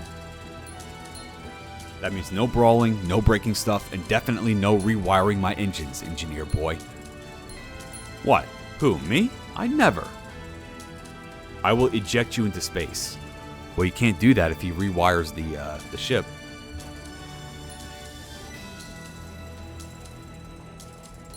Fine. Let's just get ready for departure. The Echelon is now preparing for departure. Destination, Sapporo Galaxy. Engaging warp drive in 3, 2, 1. Echelon starship, main deck. Well, time to explore around the ship and pass the time, I guess. And this is one of the 2 areas that I went through where the story takes a backseat and you just get to chill out, explore the ship, and get to know the characters. And I'm gonna be honest, these pass the time sections were my favorite parts of the game. Because I'm a big fan of games that just take a moment to chill and focus on developing the characters. And to the game's credit, it does that pretty well. Not just in their dialogue and their actions, but you can just take a look at what they do and what they're into by just checking their stuff out in the room. You see a collection of Nixie's action figures, from superhero stuff to anime stuff. She's quite the enthusiast. Never mind the fact that she's bringing these things at all to a serious mission, but okay. Like, you would think that this would be a dorm room rather than a spaceship-like mission. You see a bunch of makeup owned by Celise. Curious. She rarely wears any makeup. Maybe she's still practicing with them. You see some of Kieran's doodles and sketches. Seems like he has an artistic side. One particular sketch of a portrait stand by as the subject resembles Celise. Well then. Elios keeps his comb, hair gel, and perfume neatly here. Always gotta be prepared to charm the ladies, eh? See? Examining their drawers tells us a lot about what kind of people they are. And I think that's great. Thumbs up on that. There was one thing I wanted to check out. This was not it. But alright, sure. Elios thinks in third person? Apparently. Thanks for agreeing to walk with me. It's been a lot lately. And, well, unwinding alone just wouldn't feel the same. What would we find if we explored your room, Nova? Good question, actually. Probably a bunch of games and just consoles. I'm actually pretty minimalist. I don't collect a lot of figures or any other superfluous stuff that I can't really use. I have, let's see. I have a shelf of figures over here. The only figures that I have were just stuff that just came with some extra editions of games that I bought. I have the Dark Souls 2 Faram Knight. I have some Persona 5 stuff. That's it, actually. That was back when I cared about buying collector's editions for games. Now I just don't care about that anymore. Scream louder, can't you? How about now? Can you hear me now? I'm gonna get a noise complaint, I swear.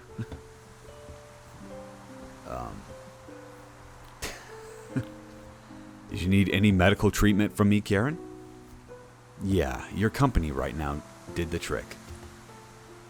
Oh my. Am I wasting your time? Maybe you have something more important to do. No, it's okay. So, outside of your profession, what do you like to do? Any hobbies? Well, I've always loved poetry. Ever since I was a child, I've written my own poems. You scared my cat, Nova? I hope... Oh, I'm sorry. I'm so sorry, Norwanda's cat. Give it some extra sardines, just for me. As an apology for me. Scandalous. So they say. What got you into it? It was an escape. A way to express my true self. My true feelings. Growing up, I had to hide who I was. Writing was the only place where I could be me. You know, in Kunian culture, we have a belief about souls like yours. Games, consoles, and collectibles. This was very much opposite of Beyond Expectations. What can I say? What you see is what you get. I wear my heart on my sleeve. Oh? We call them Shanti. They're souls that choose to incarnate into a biological sex that doesn't match their true essence. It's believed they do so to learn something important in this life, to grow.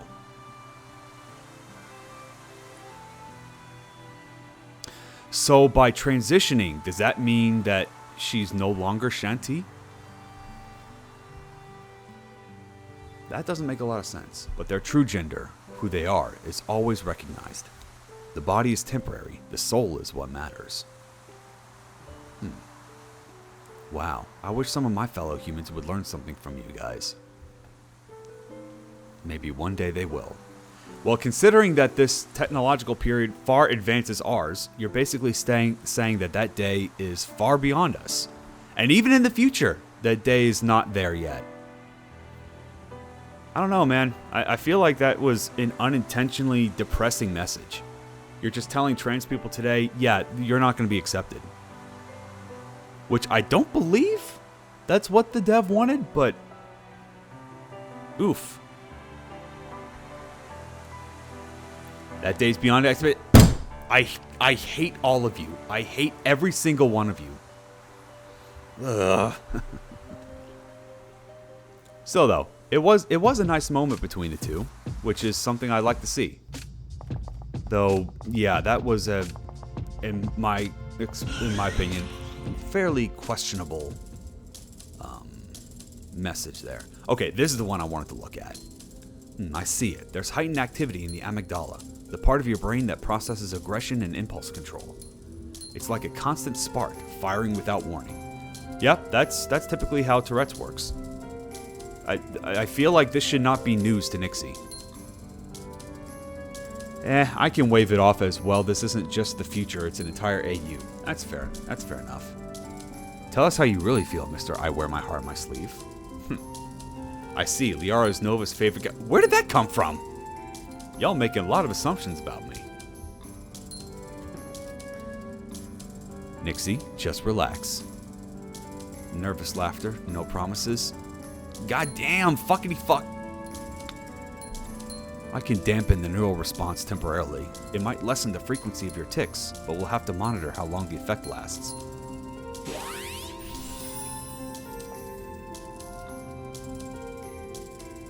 Whoa, it's quieter, like someone turned down the volume in my head. That's a good sign, but don't push yourself. Did Starmage draw these busts? No. No, these are, I believe, Frontier Works.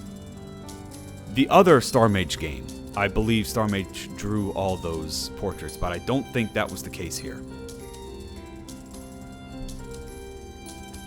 Your brain may adjust, and the symptoms could return. We'll keep you under observation and make adjustments if needed. If this holds up, I might actually get through a conversation without freaking someone out. Hi. One step at a time. Remember, this is the self-described selective about company, or as Xavier puts it, snob. Immediately wanting to help Nixie. Okay. The puzzle pieces are not connecting here. Of course. So can I just say, it feels kind of weird to have representation only to cure it even temporarily. Something you can't do it. Like having a paraplegic character and fixing them. Well, they are symptoms, you know? They can be managed. Personally, I'm finding it harder to believe that this is happening to Nixie just now.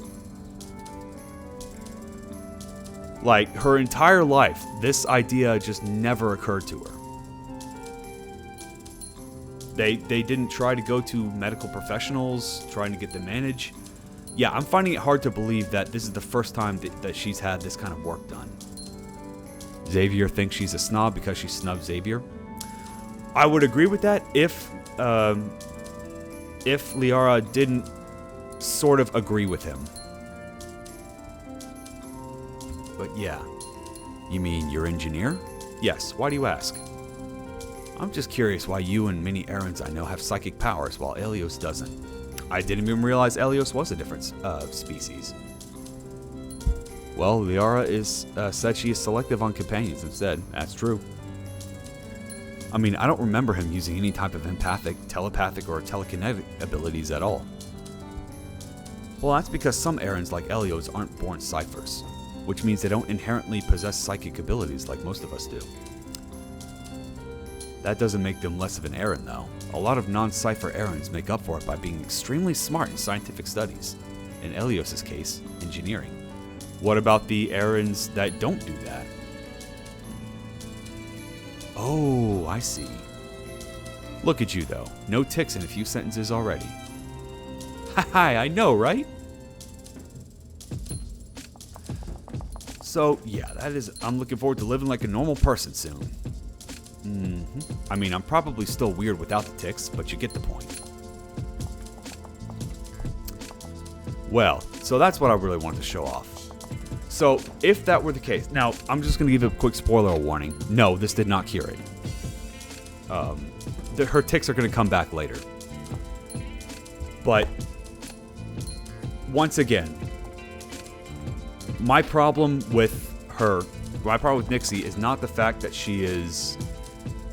So everyone in Team B has something. Well, in Elios' case, he lacks something. I mean, that's just called character writing. That's not really the fact that they have, like... They don't really have much else. No.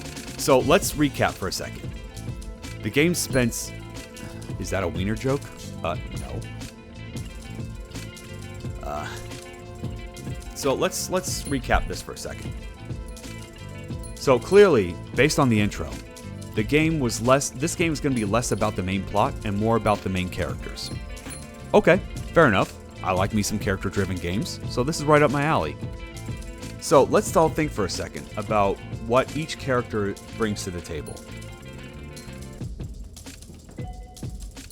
Elios is the arrogant guy who we now learn does not have empathic abilities.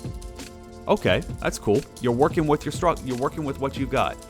But despite his lack, he's still, kind of smug and tries to hit on things, which, whether or not you like that character trait, that is still a character trait.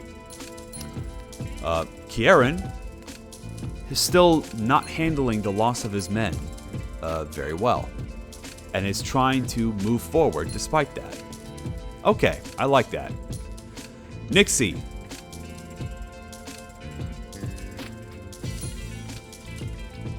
She's got Tourette's. Okay.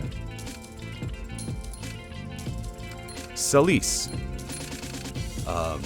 She's trans. And that she's dealing with that.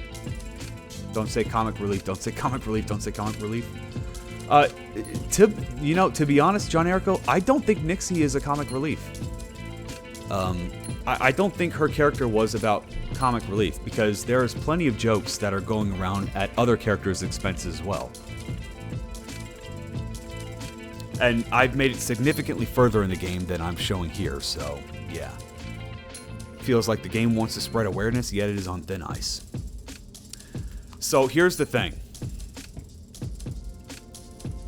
As somebody who does not suffer from Tourette's, as somebody who is not trans, as someone who reads other accounts, whose only experience of this sort of stuff is reading accounts from other people who do have these issues. Excuse me, trans is not an issue. Who has Tourette's and who is trans. What I'm seeing here does not match what I have read and what I have studied.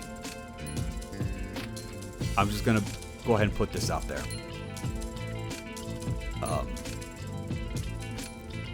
So I'm perfectly willing to bet that that's just ignorance on my part. I have no problems admitting that. What I can say, though, is that I don't have nearly as much characterization of Nixie and Celise that I do of Kieran and Elios. I genuinely don't know where to place it, and I'm really trying to give it leeway. You know what, John Erico? It's not just you. I also had a very hard time trying to place it. So once again, for the third time, and for anyone else joining us, also hi Wrath of Wood, welcome in. I forgot to say hi to you. I do not believe for a second that these characters were written with any poor intentions, with any malicious intentions. I just don't.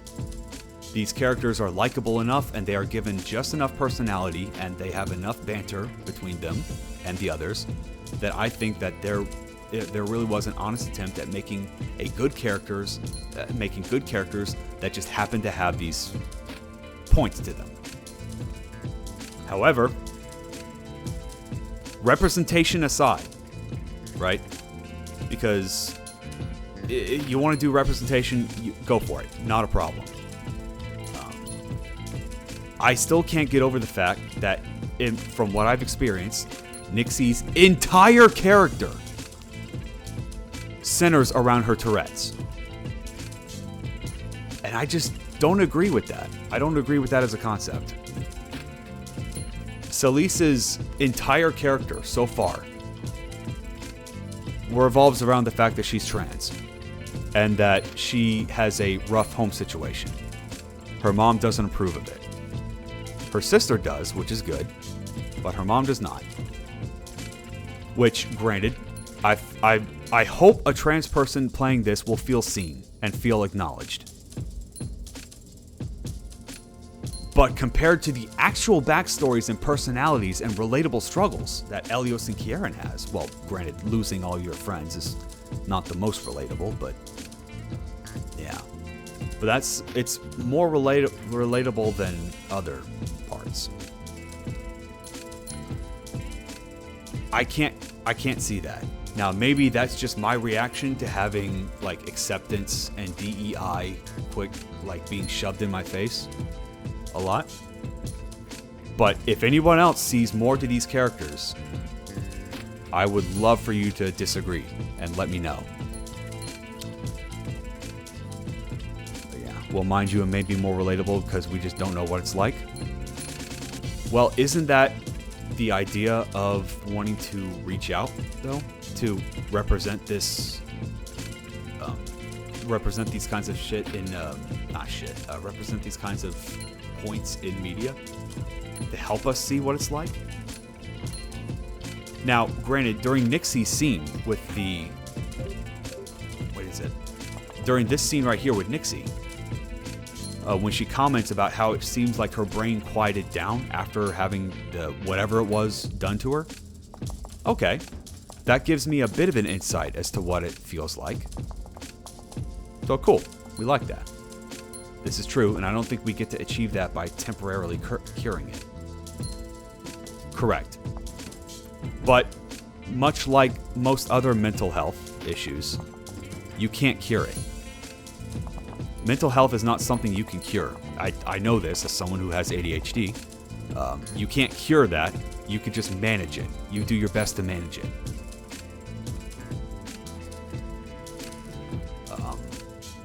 So, in that sense, I understand. So, to me, that whole thing was more relatable. But I want to know more about Nixie. Not just her Tourette's. Because, you know what? I'm going to ask you guys a serious question. Take Tourette's away from Nixie. What do we have left?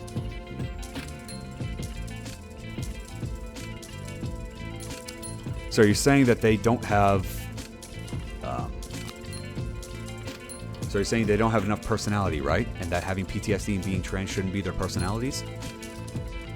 Kind of. Kieran's PTSD is not really explored yet. It will be later.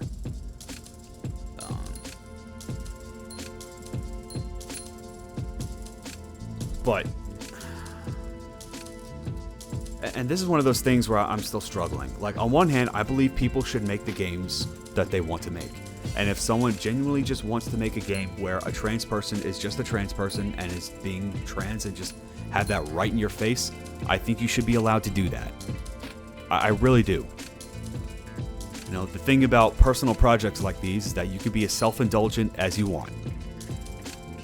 And any opinions, any dissenting opinions about someone's self-indulgent games do not matter, including mine.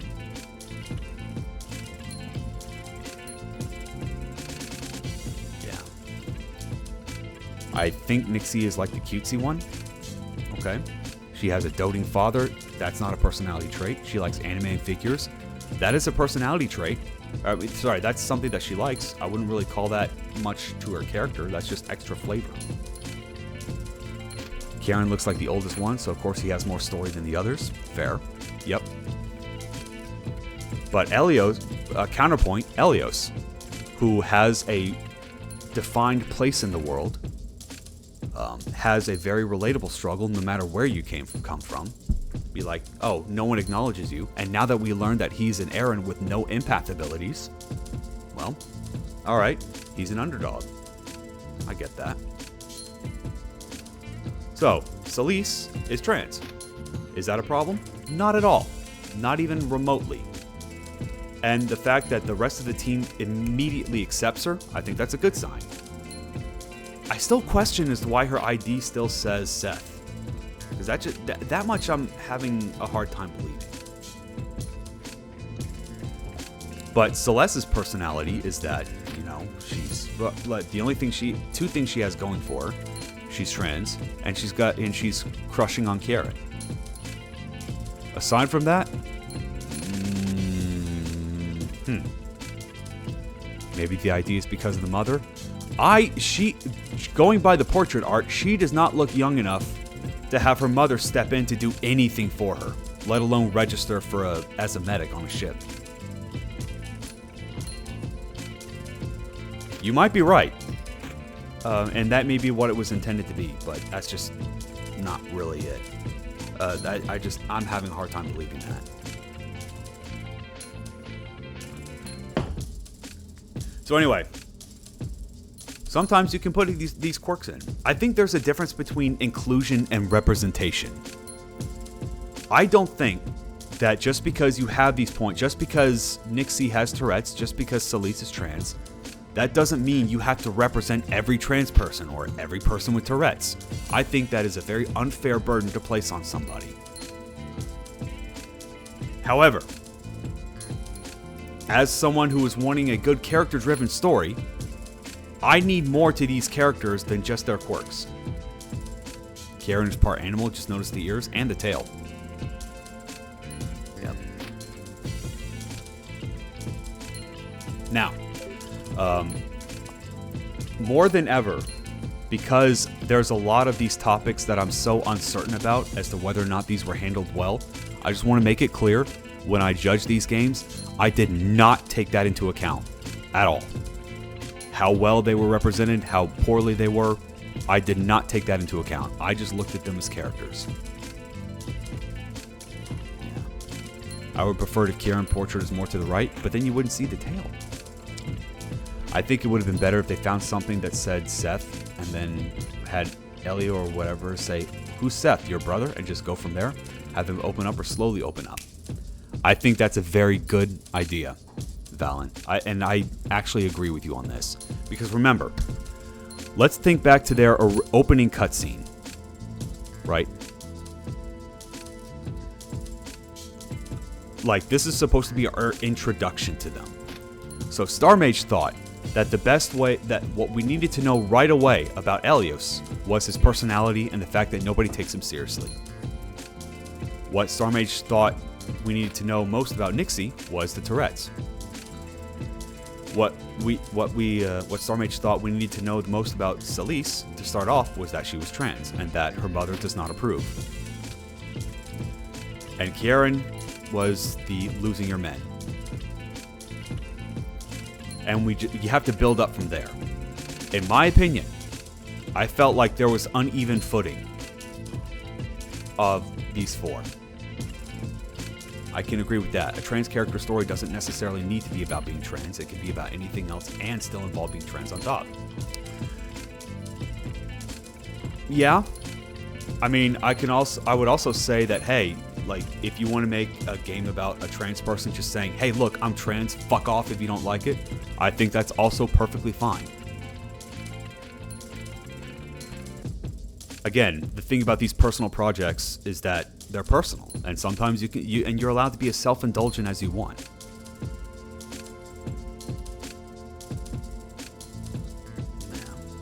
So it doesn't even need to be about anything else. It can just be about being trans. Whether or not people are okay with that is entirely up to them. IMO, people's sexuality matters for relationship stories.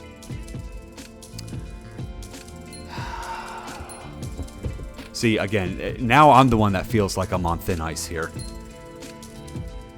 That depends on what kind of relationship story you're trying to tell. Right?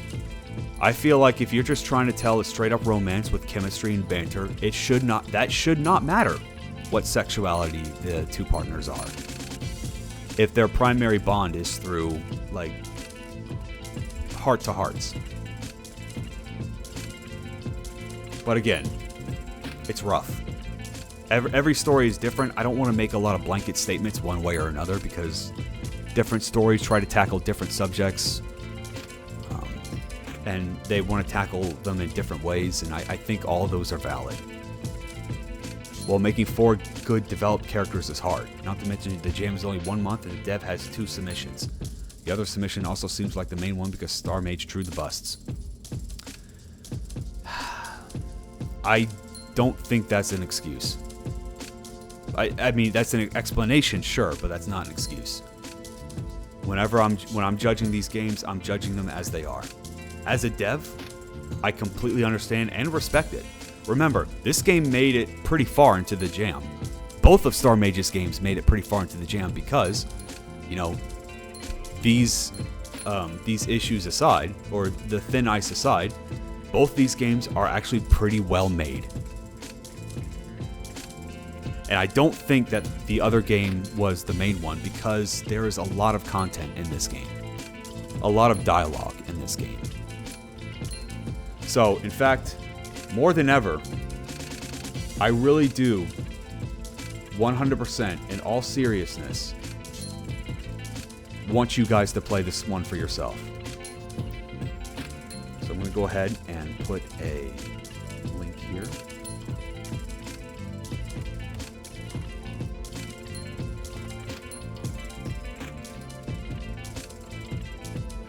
So you guys can go check it out for yourself. Because I genuinely want to hear your guys' opinion on this. My perspective is a very limited one, considering the characters that we have.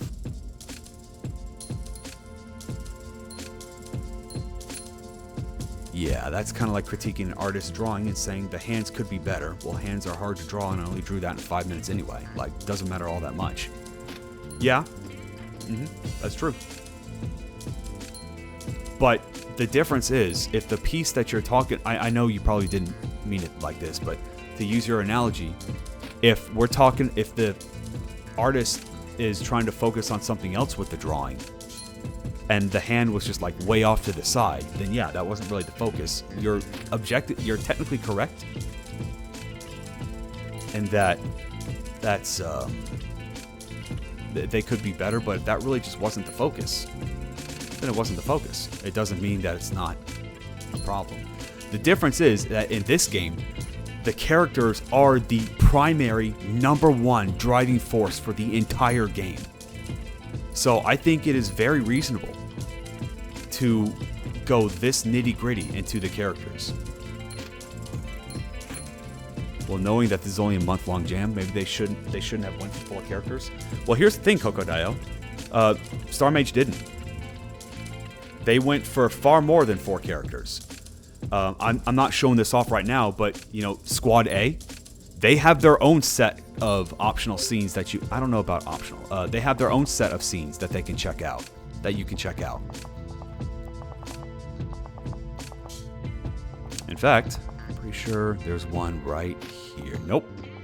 Oh yeah, and you can check out, I think we just robbed Squad A. Well, that proves our points even more. Yeah. Yeah, I'm not trying to, like, argue with you. I'm just trying to say, hey, this game is what it is. Love it or hate it, Star Mage put a lot of passion into it. And I think, if nothing else, that deserves respect. But also, I want you guys to play this for yourself and come to your own conclusions. If your conclusions are different than mine, I truly want to know. And I'm not even trying to, like, bait engagement or something like that. Like, this is one of those things where I definitely feel out of my element critiquing and talking about stuff like this. I don't think there's a lot of hate on this chat rather than just questioning certain decisions. Yeah, absolutely. And ultimately, only Star Mage knows what's going on inside Star Mage's head. But divorced from that, this is our experience.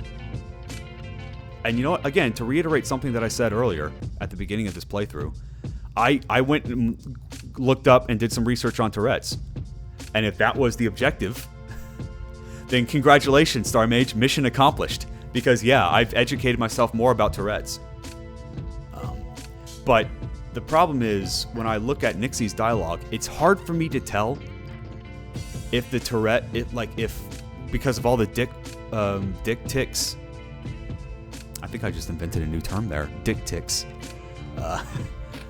The reliance on dick tics. Part of me, there's always going to be that question in my mind, is like, okay, is that actually,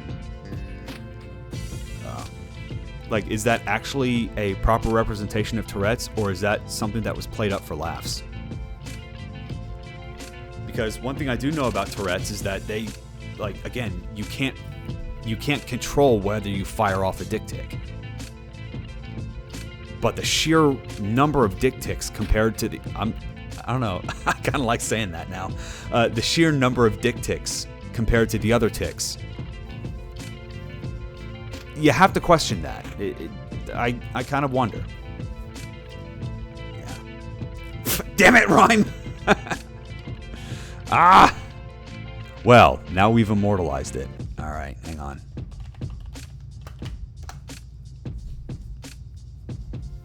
Anytime I write, as someone with ADHD, my first pass is always bad. Always go back to it and do like 2, 3, 4 passes. Valen, 2 things. 1, ADHD bros rise up. 2, that is not an ADHD thing.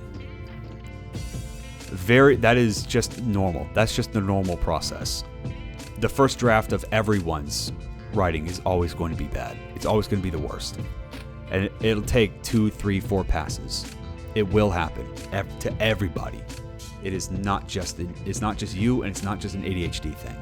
You are not alone there. Put the outburst on a parallel event and fire off random lines on a timer. Why do I like that idea? Why do I actually like that idea?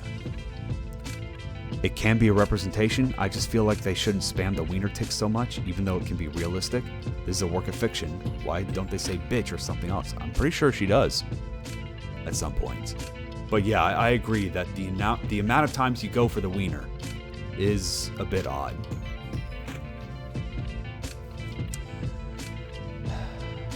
Yeah, that was my point earlier. Yeah, I got you. Anyway, again, I don't, and I hope none of you do, believe that these characters were written with poor intentions. So, Star Mage, if you're listening to this, I would love to hear your thoughts. I would love to understand your perspective and why you wrote the way that the way that you did. If you did your own research, I would love to know that research. But yeah, I just want to know. No judgments one way or another. I just want to know. Bro, interview them on stream? I don't know. That feels like an RPG Maker Cola thing. Yeah. I don't know. I feel like...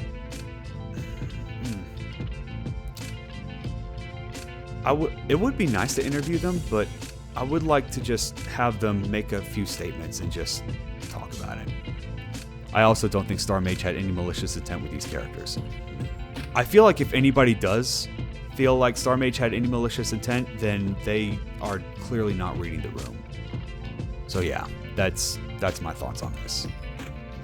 Reminded of a customer I had, his tics got super bad once they started going off because it made them super nervous because it was always the F-bomb. Yeah. I mean, for all we know, Nixie's outburst could be a dead-on perfect representation of how this stuff works. But we never know. We'll never know. And you know what? The way to normalize that is for more games to tackle this subject matter. Right now, Nixie stands out because very few games actually made an attempt to tackle Tourette's. So, if y'all think you can do better, guess what? Nixie just paved the way for you all. It must be so rough having Tourette's. Oh yeah. Oh yeah, mental illness is no joke. Yeah, it is definitely something to be aware of, and it can be rough dealing with it, but all our brains are wired differently.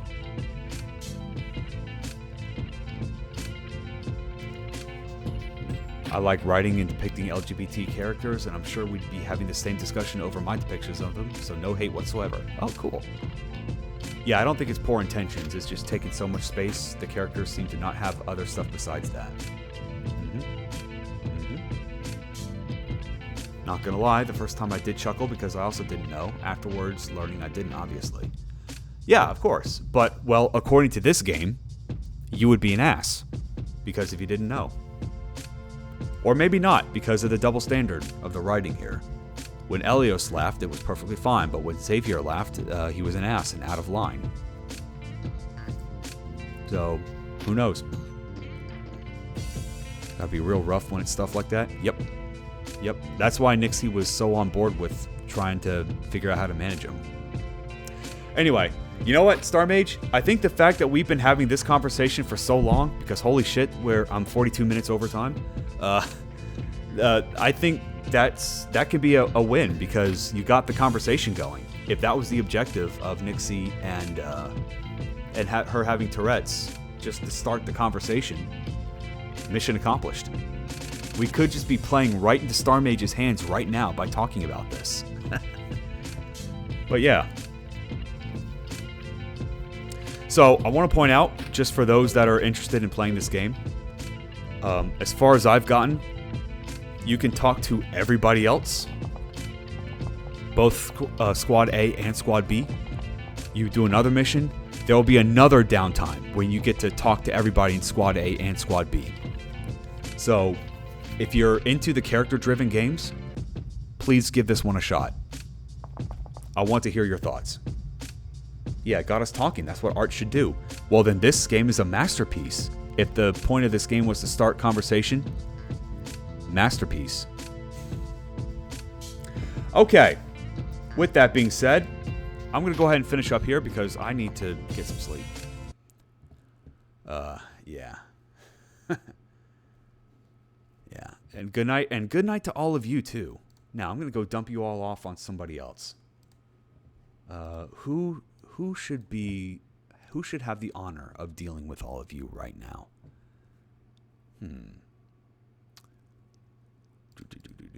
40 minutes overtime? Yep. Let's see. Let's go. Oh, Hot Zombie's on. All right. Doing World of Warcraft. Alrighty then. Yeah. Thanks for the stream. Well, thank you guys for being here. Because again, without you guys, this would just be an insane asylum. I would have these walls padded.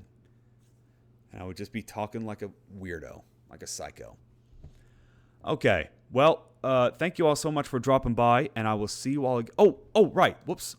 I forgot. I'm so used to not doing this that I forgot to check this.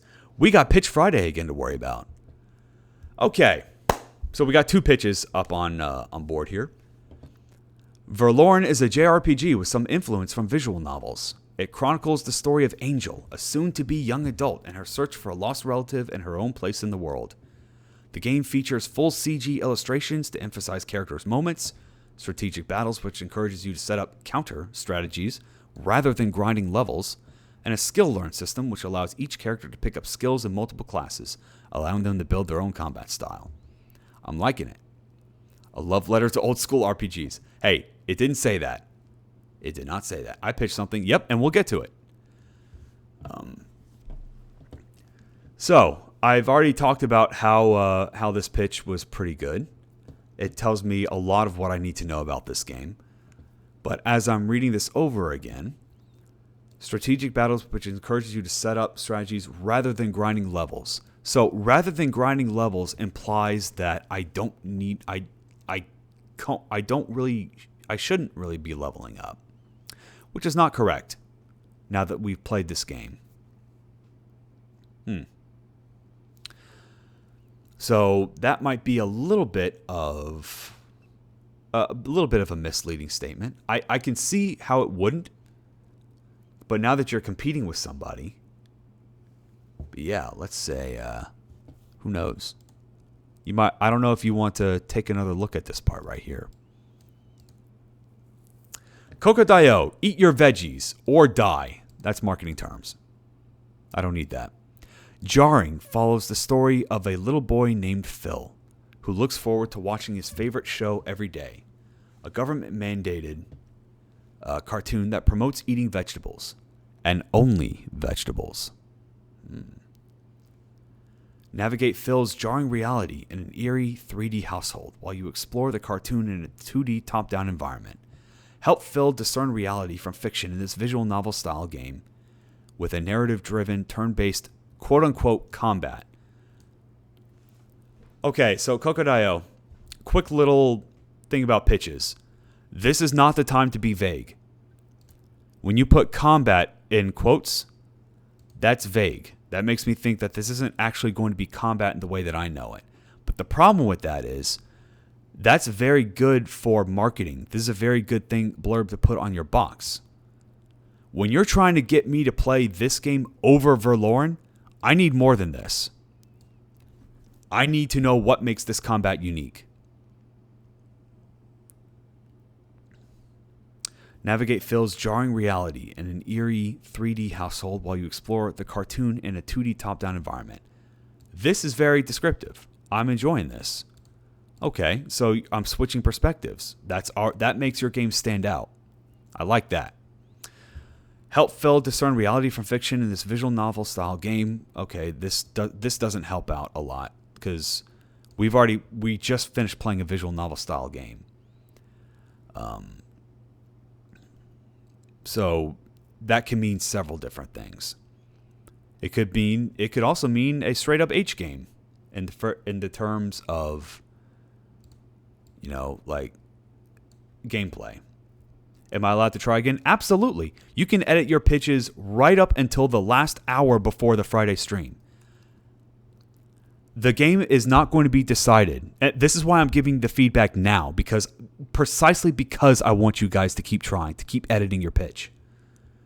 The game will not be decided until 1 hour before the Friday stream. Until then, you can edit whatever you want. Yeah, that's exactly why I wanted to give you guys the feedback now, so you have a couple of days to edit it. With a narrative turn-driven, turn-based combat. I like the idea of narrative-driven combat, but I need more right now. Play Jarring, a 15-20 minute psychological horror game free on itch.io. So when I looked at this, I noticed that this was a submission for Toasty Jam, RPG Maker Game Jam. Now, I want to make something very clear. The Toasty Jam allows for generative AI. Our rules state that you cannot use generative AI. So I'm not going to say, listen, you can use generative AI because that's part of the Toasty Jam rules. However, I will not play any games with generative AI assets in it. So that is the rule here. So if your game has AI generated assets, Not all projects use AI, however. I agree. Yeah, I saw that. It says you may use it. It doesn't say required. So that's why I wanted to make it clear to Crocodile right now. If your game does not use generative AI, please specify that. I did not use AI. I'm very much thank you. That's what I needed to hear. All right, because if it did use generative AI, then it was out. No matter how good your pitch was, I was not going to play it. I do not play generative. I do not support Gen AI here, and I don't want to play games on here that have it. So now that you've said that it doesn't, thank you. I appreciate that. I just wanted to make that clear before I started to download this and give this a shot. So thank you. I subbed an LCD style game to this jammy poo. Ooh, okay. Oh, this is that infamous jam. I heard about it. Is it infamous just because of the generative AI? I mean, yeah. Listen, Toasty can run his jam any way he wants. It is not my place to try and tell him what he can and cannot do. It is my place to decide what I can and cannot play. And my decision is I will not play games with Gen AI content. I just won't. The pitch idea is so wild and different from the mundane RPG pitches. I really liked it. And you know, that is a... So here's the thing, Windrider. That is a testament to the idea, not necessarily to the pitch. Ideas are a dime a dozen. I want to see why... I want to see what makes this game stand out. Why should I play it? Why should I play it over Verloren or anyone else that would like to submit a game? Also, don't worry if he doesn't play. If we don't play it on Friday, Crocodile, if I don't play it, it's still in the running until like next week. Yeah. Because you can relate watching the government mandated cartoon over and over again. Yeah, you're right. Bro, I see wait, what? NSFW? Oh. You may create games featuring adult content, however, you must disclose this on the submission page. Well, you know what? If it's disclosed on the submission page, then that's fine. So I could pitch mine too? Absolutely, as long as it follows the rules. No Gen AI, no NSFW. Yeah, as long as you follow the rules, yeah, go right for it. Like I said before, the game is not decided until an hour before the Friday stream. Until then, submit your games. Yeah. No rush at all. I'm here to learn. I'm glad to be giving you stream content. Well, thank you. Yeah. I'll have my pitch updated tomorrow. Ooh, okay. Oh, you guys are going to be competing with Our Dying World. Ooh. I liked Our Dying World. You guys have some competition. Actually, wait. You know, I don't know. I was actually calling it the Verloren clause because Fortuna was submitting Verloren every week. And while I appreciate that, it makes me wonder, should we allow for duplicate winners? But then I realized, you know what? If it means you guys, if it ends up with you guys really working on your pitches, then yeah, maybe we can have multiple winners. So you know what? Fuck it. Yeah, go ahead. Resubmit it, Tron. Do it if you want. I don't know. I got to work on it some more, unless it's something you do a lot. What do you mean it's something I do a lot? Just to be clear, for the new people in here, I don't rate games. So you don't have to worry about scores. I like to just play games and talk about them, much like what I did today. So it's perfectly fine if you submit works in progress. It's perfectly fine if you submit demos. It is perfectly fine for you to submit incomplete works. We're going to talk about them like we would every other game.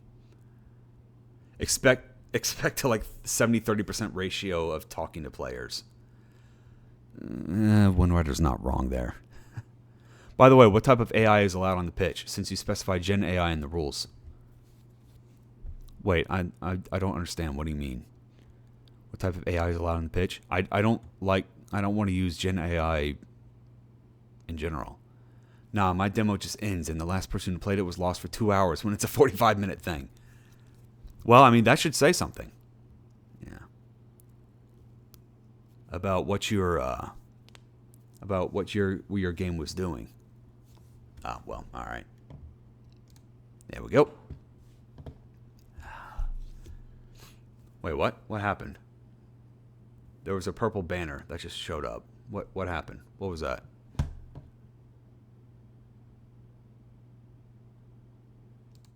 I missed it.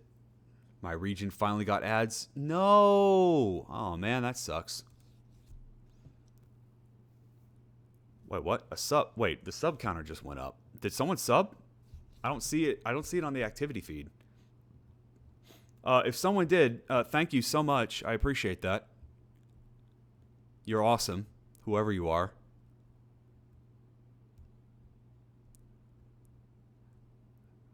Does Bezos staring at you from the void make you uncomfortable? Oh, man. By the way, since I got you guys here, does anybody know how to export scenes from OBS? I'm currently transferring stuff to a new laptop, which means reinstalling OBS. And then I have to... I don't want to recreate all these scenes because I have some golden ones here. But I don't know. If it's not possible, then fine. I'll do something about it, but... I'll just recreate them. It won't take too long, but I am very lazy. I believe Tron just subbed. Well, thank you, Tron. Yeah, I saw the purple banner right as it was disappearing. I was like, wait, shit, what happened? Thank you, Tron. You are awesome. You are quite a real guy. A real Tron, if you would. Ah, there you are. Real Tron resub with Prime. They've been subscribed for 6 months. Wow. Ads never again. With this, I can now hear again. Well, welcome. Welcome, Tron. Welcome to the void with Bezos. And now we're back. Oh, shit. Wait. Yeah, there we go. So, whoops, used again twice. Bad writer moment. That's all right. That's all right. Okay. What was I saying? So yeah, what type of AI is allowed on the pitch? Sorry, Rhyme, I don't understand your question. Generative AI is not something I want to see in your games. It is perfectly fine that you have in what could be considered shitty art. I would rather see that than Gen AI. I think we just need to learn to accept us like imperfect personal works. It is possible to export OBS scenes. I would put them in my USB to a new PC. Oh, okay. Great. Then I will work on that. Thank you. So now I don't have to worry about rebuilding all these scenes. Okay, now for real. I'm gonna dump you guys off somewhere else. While some jams allow AI to help with code. Well, here's the thing, Rhyme. How would I enforce that? I can't. I have no way of being able to enforce that. For generative AI images, it's usually pretty easy to tell because they usually have a specific style or like some filter on them that makes them look like look normal. Like when I was in the judges chat, I actually got a crash course on how a lot of Gen AI models, like some common visual traits for Gen AI images. So that was pretty cool to learn. Writing, that one's a bit harder to pick up on because it's hard to tell if something was generated or if English was not the writer's native language. That can be rough. But in general, I want to try and act on good faith with you guys. So I'm saying please don't do it. And I'm trusting you guys to please don't, to not do it. If I catch it, I'm just going to say, listen, I'm not going to support that. I want to support creators here. And I feel like Gen AI spits in that face. So just try not to. Okay, now for real, I'm going to dump you guys off somewhere else. Let's go hang out with Hawk. And I got to pee so badly. So I'm I'm going to dump you guys off, and then I'm going to dump my bladder off. All right. Well, thank you all so much for dropping by. I really do appreciate that. 1 hour overtime today, making up for Monday? Yeah, exactly. All right. Well, hope you guys have a good time. I will see you all on Friday. Later.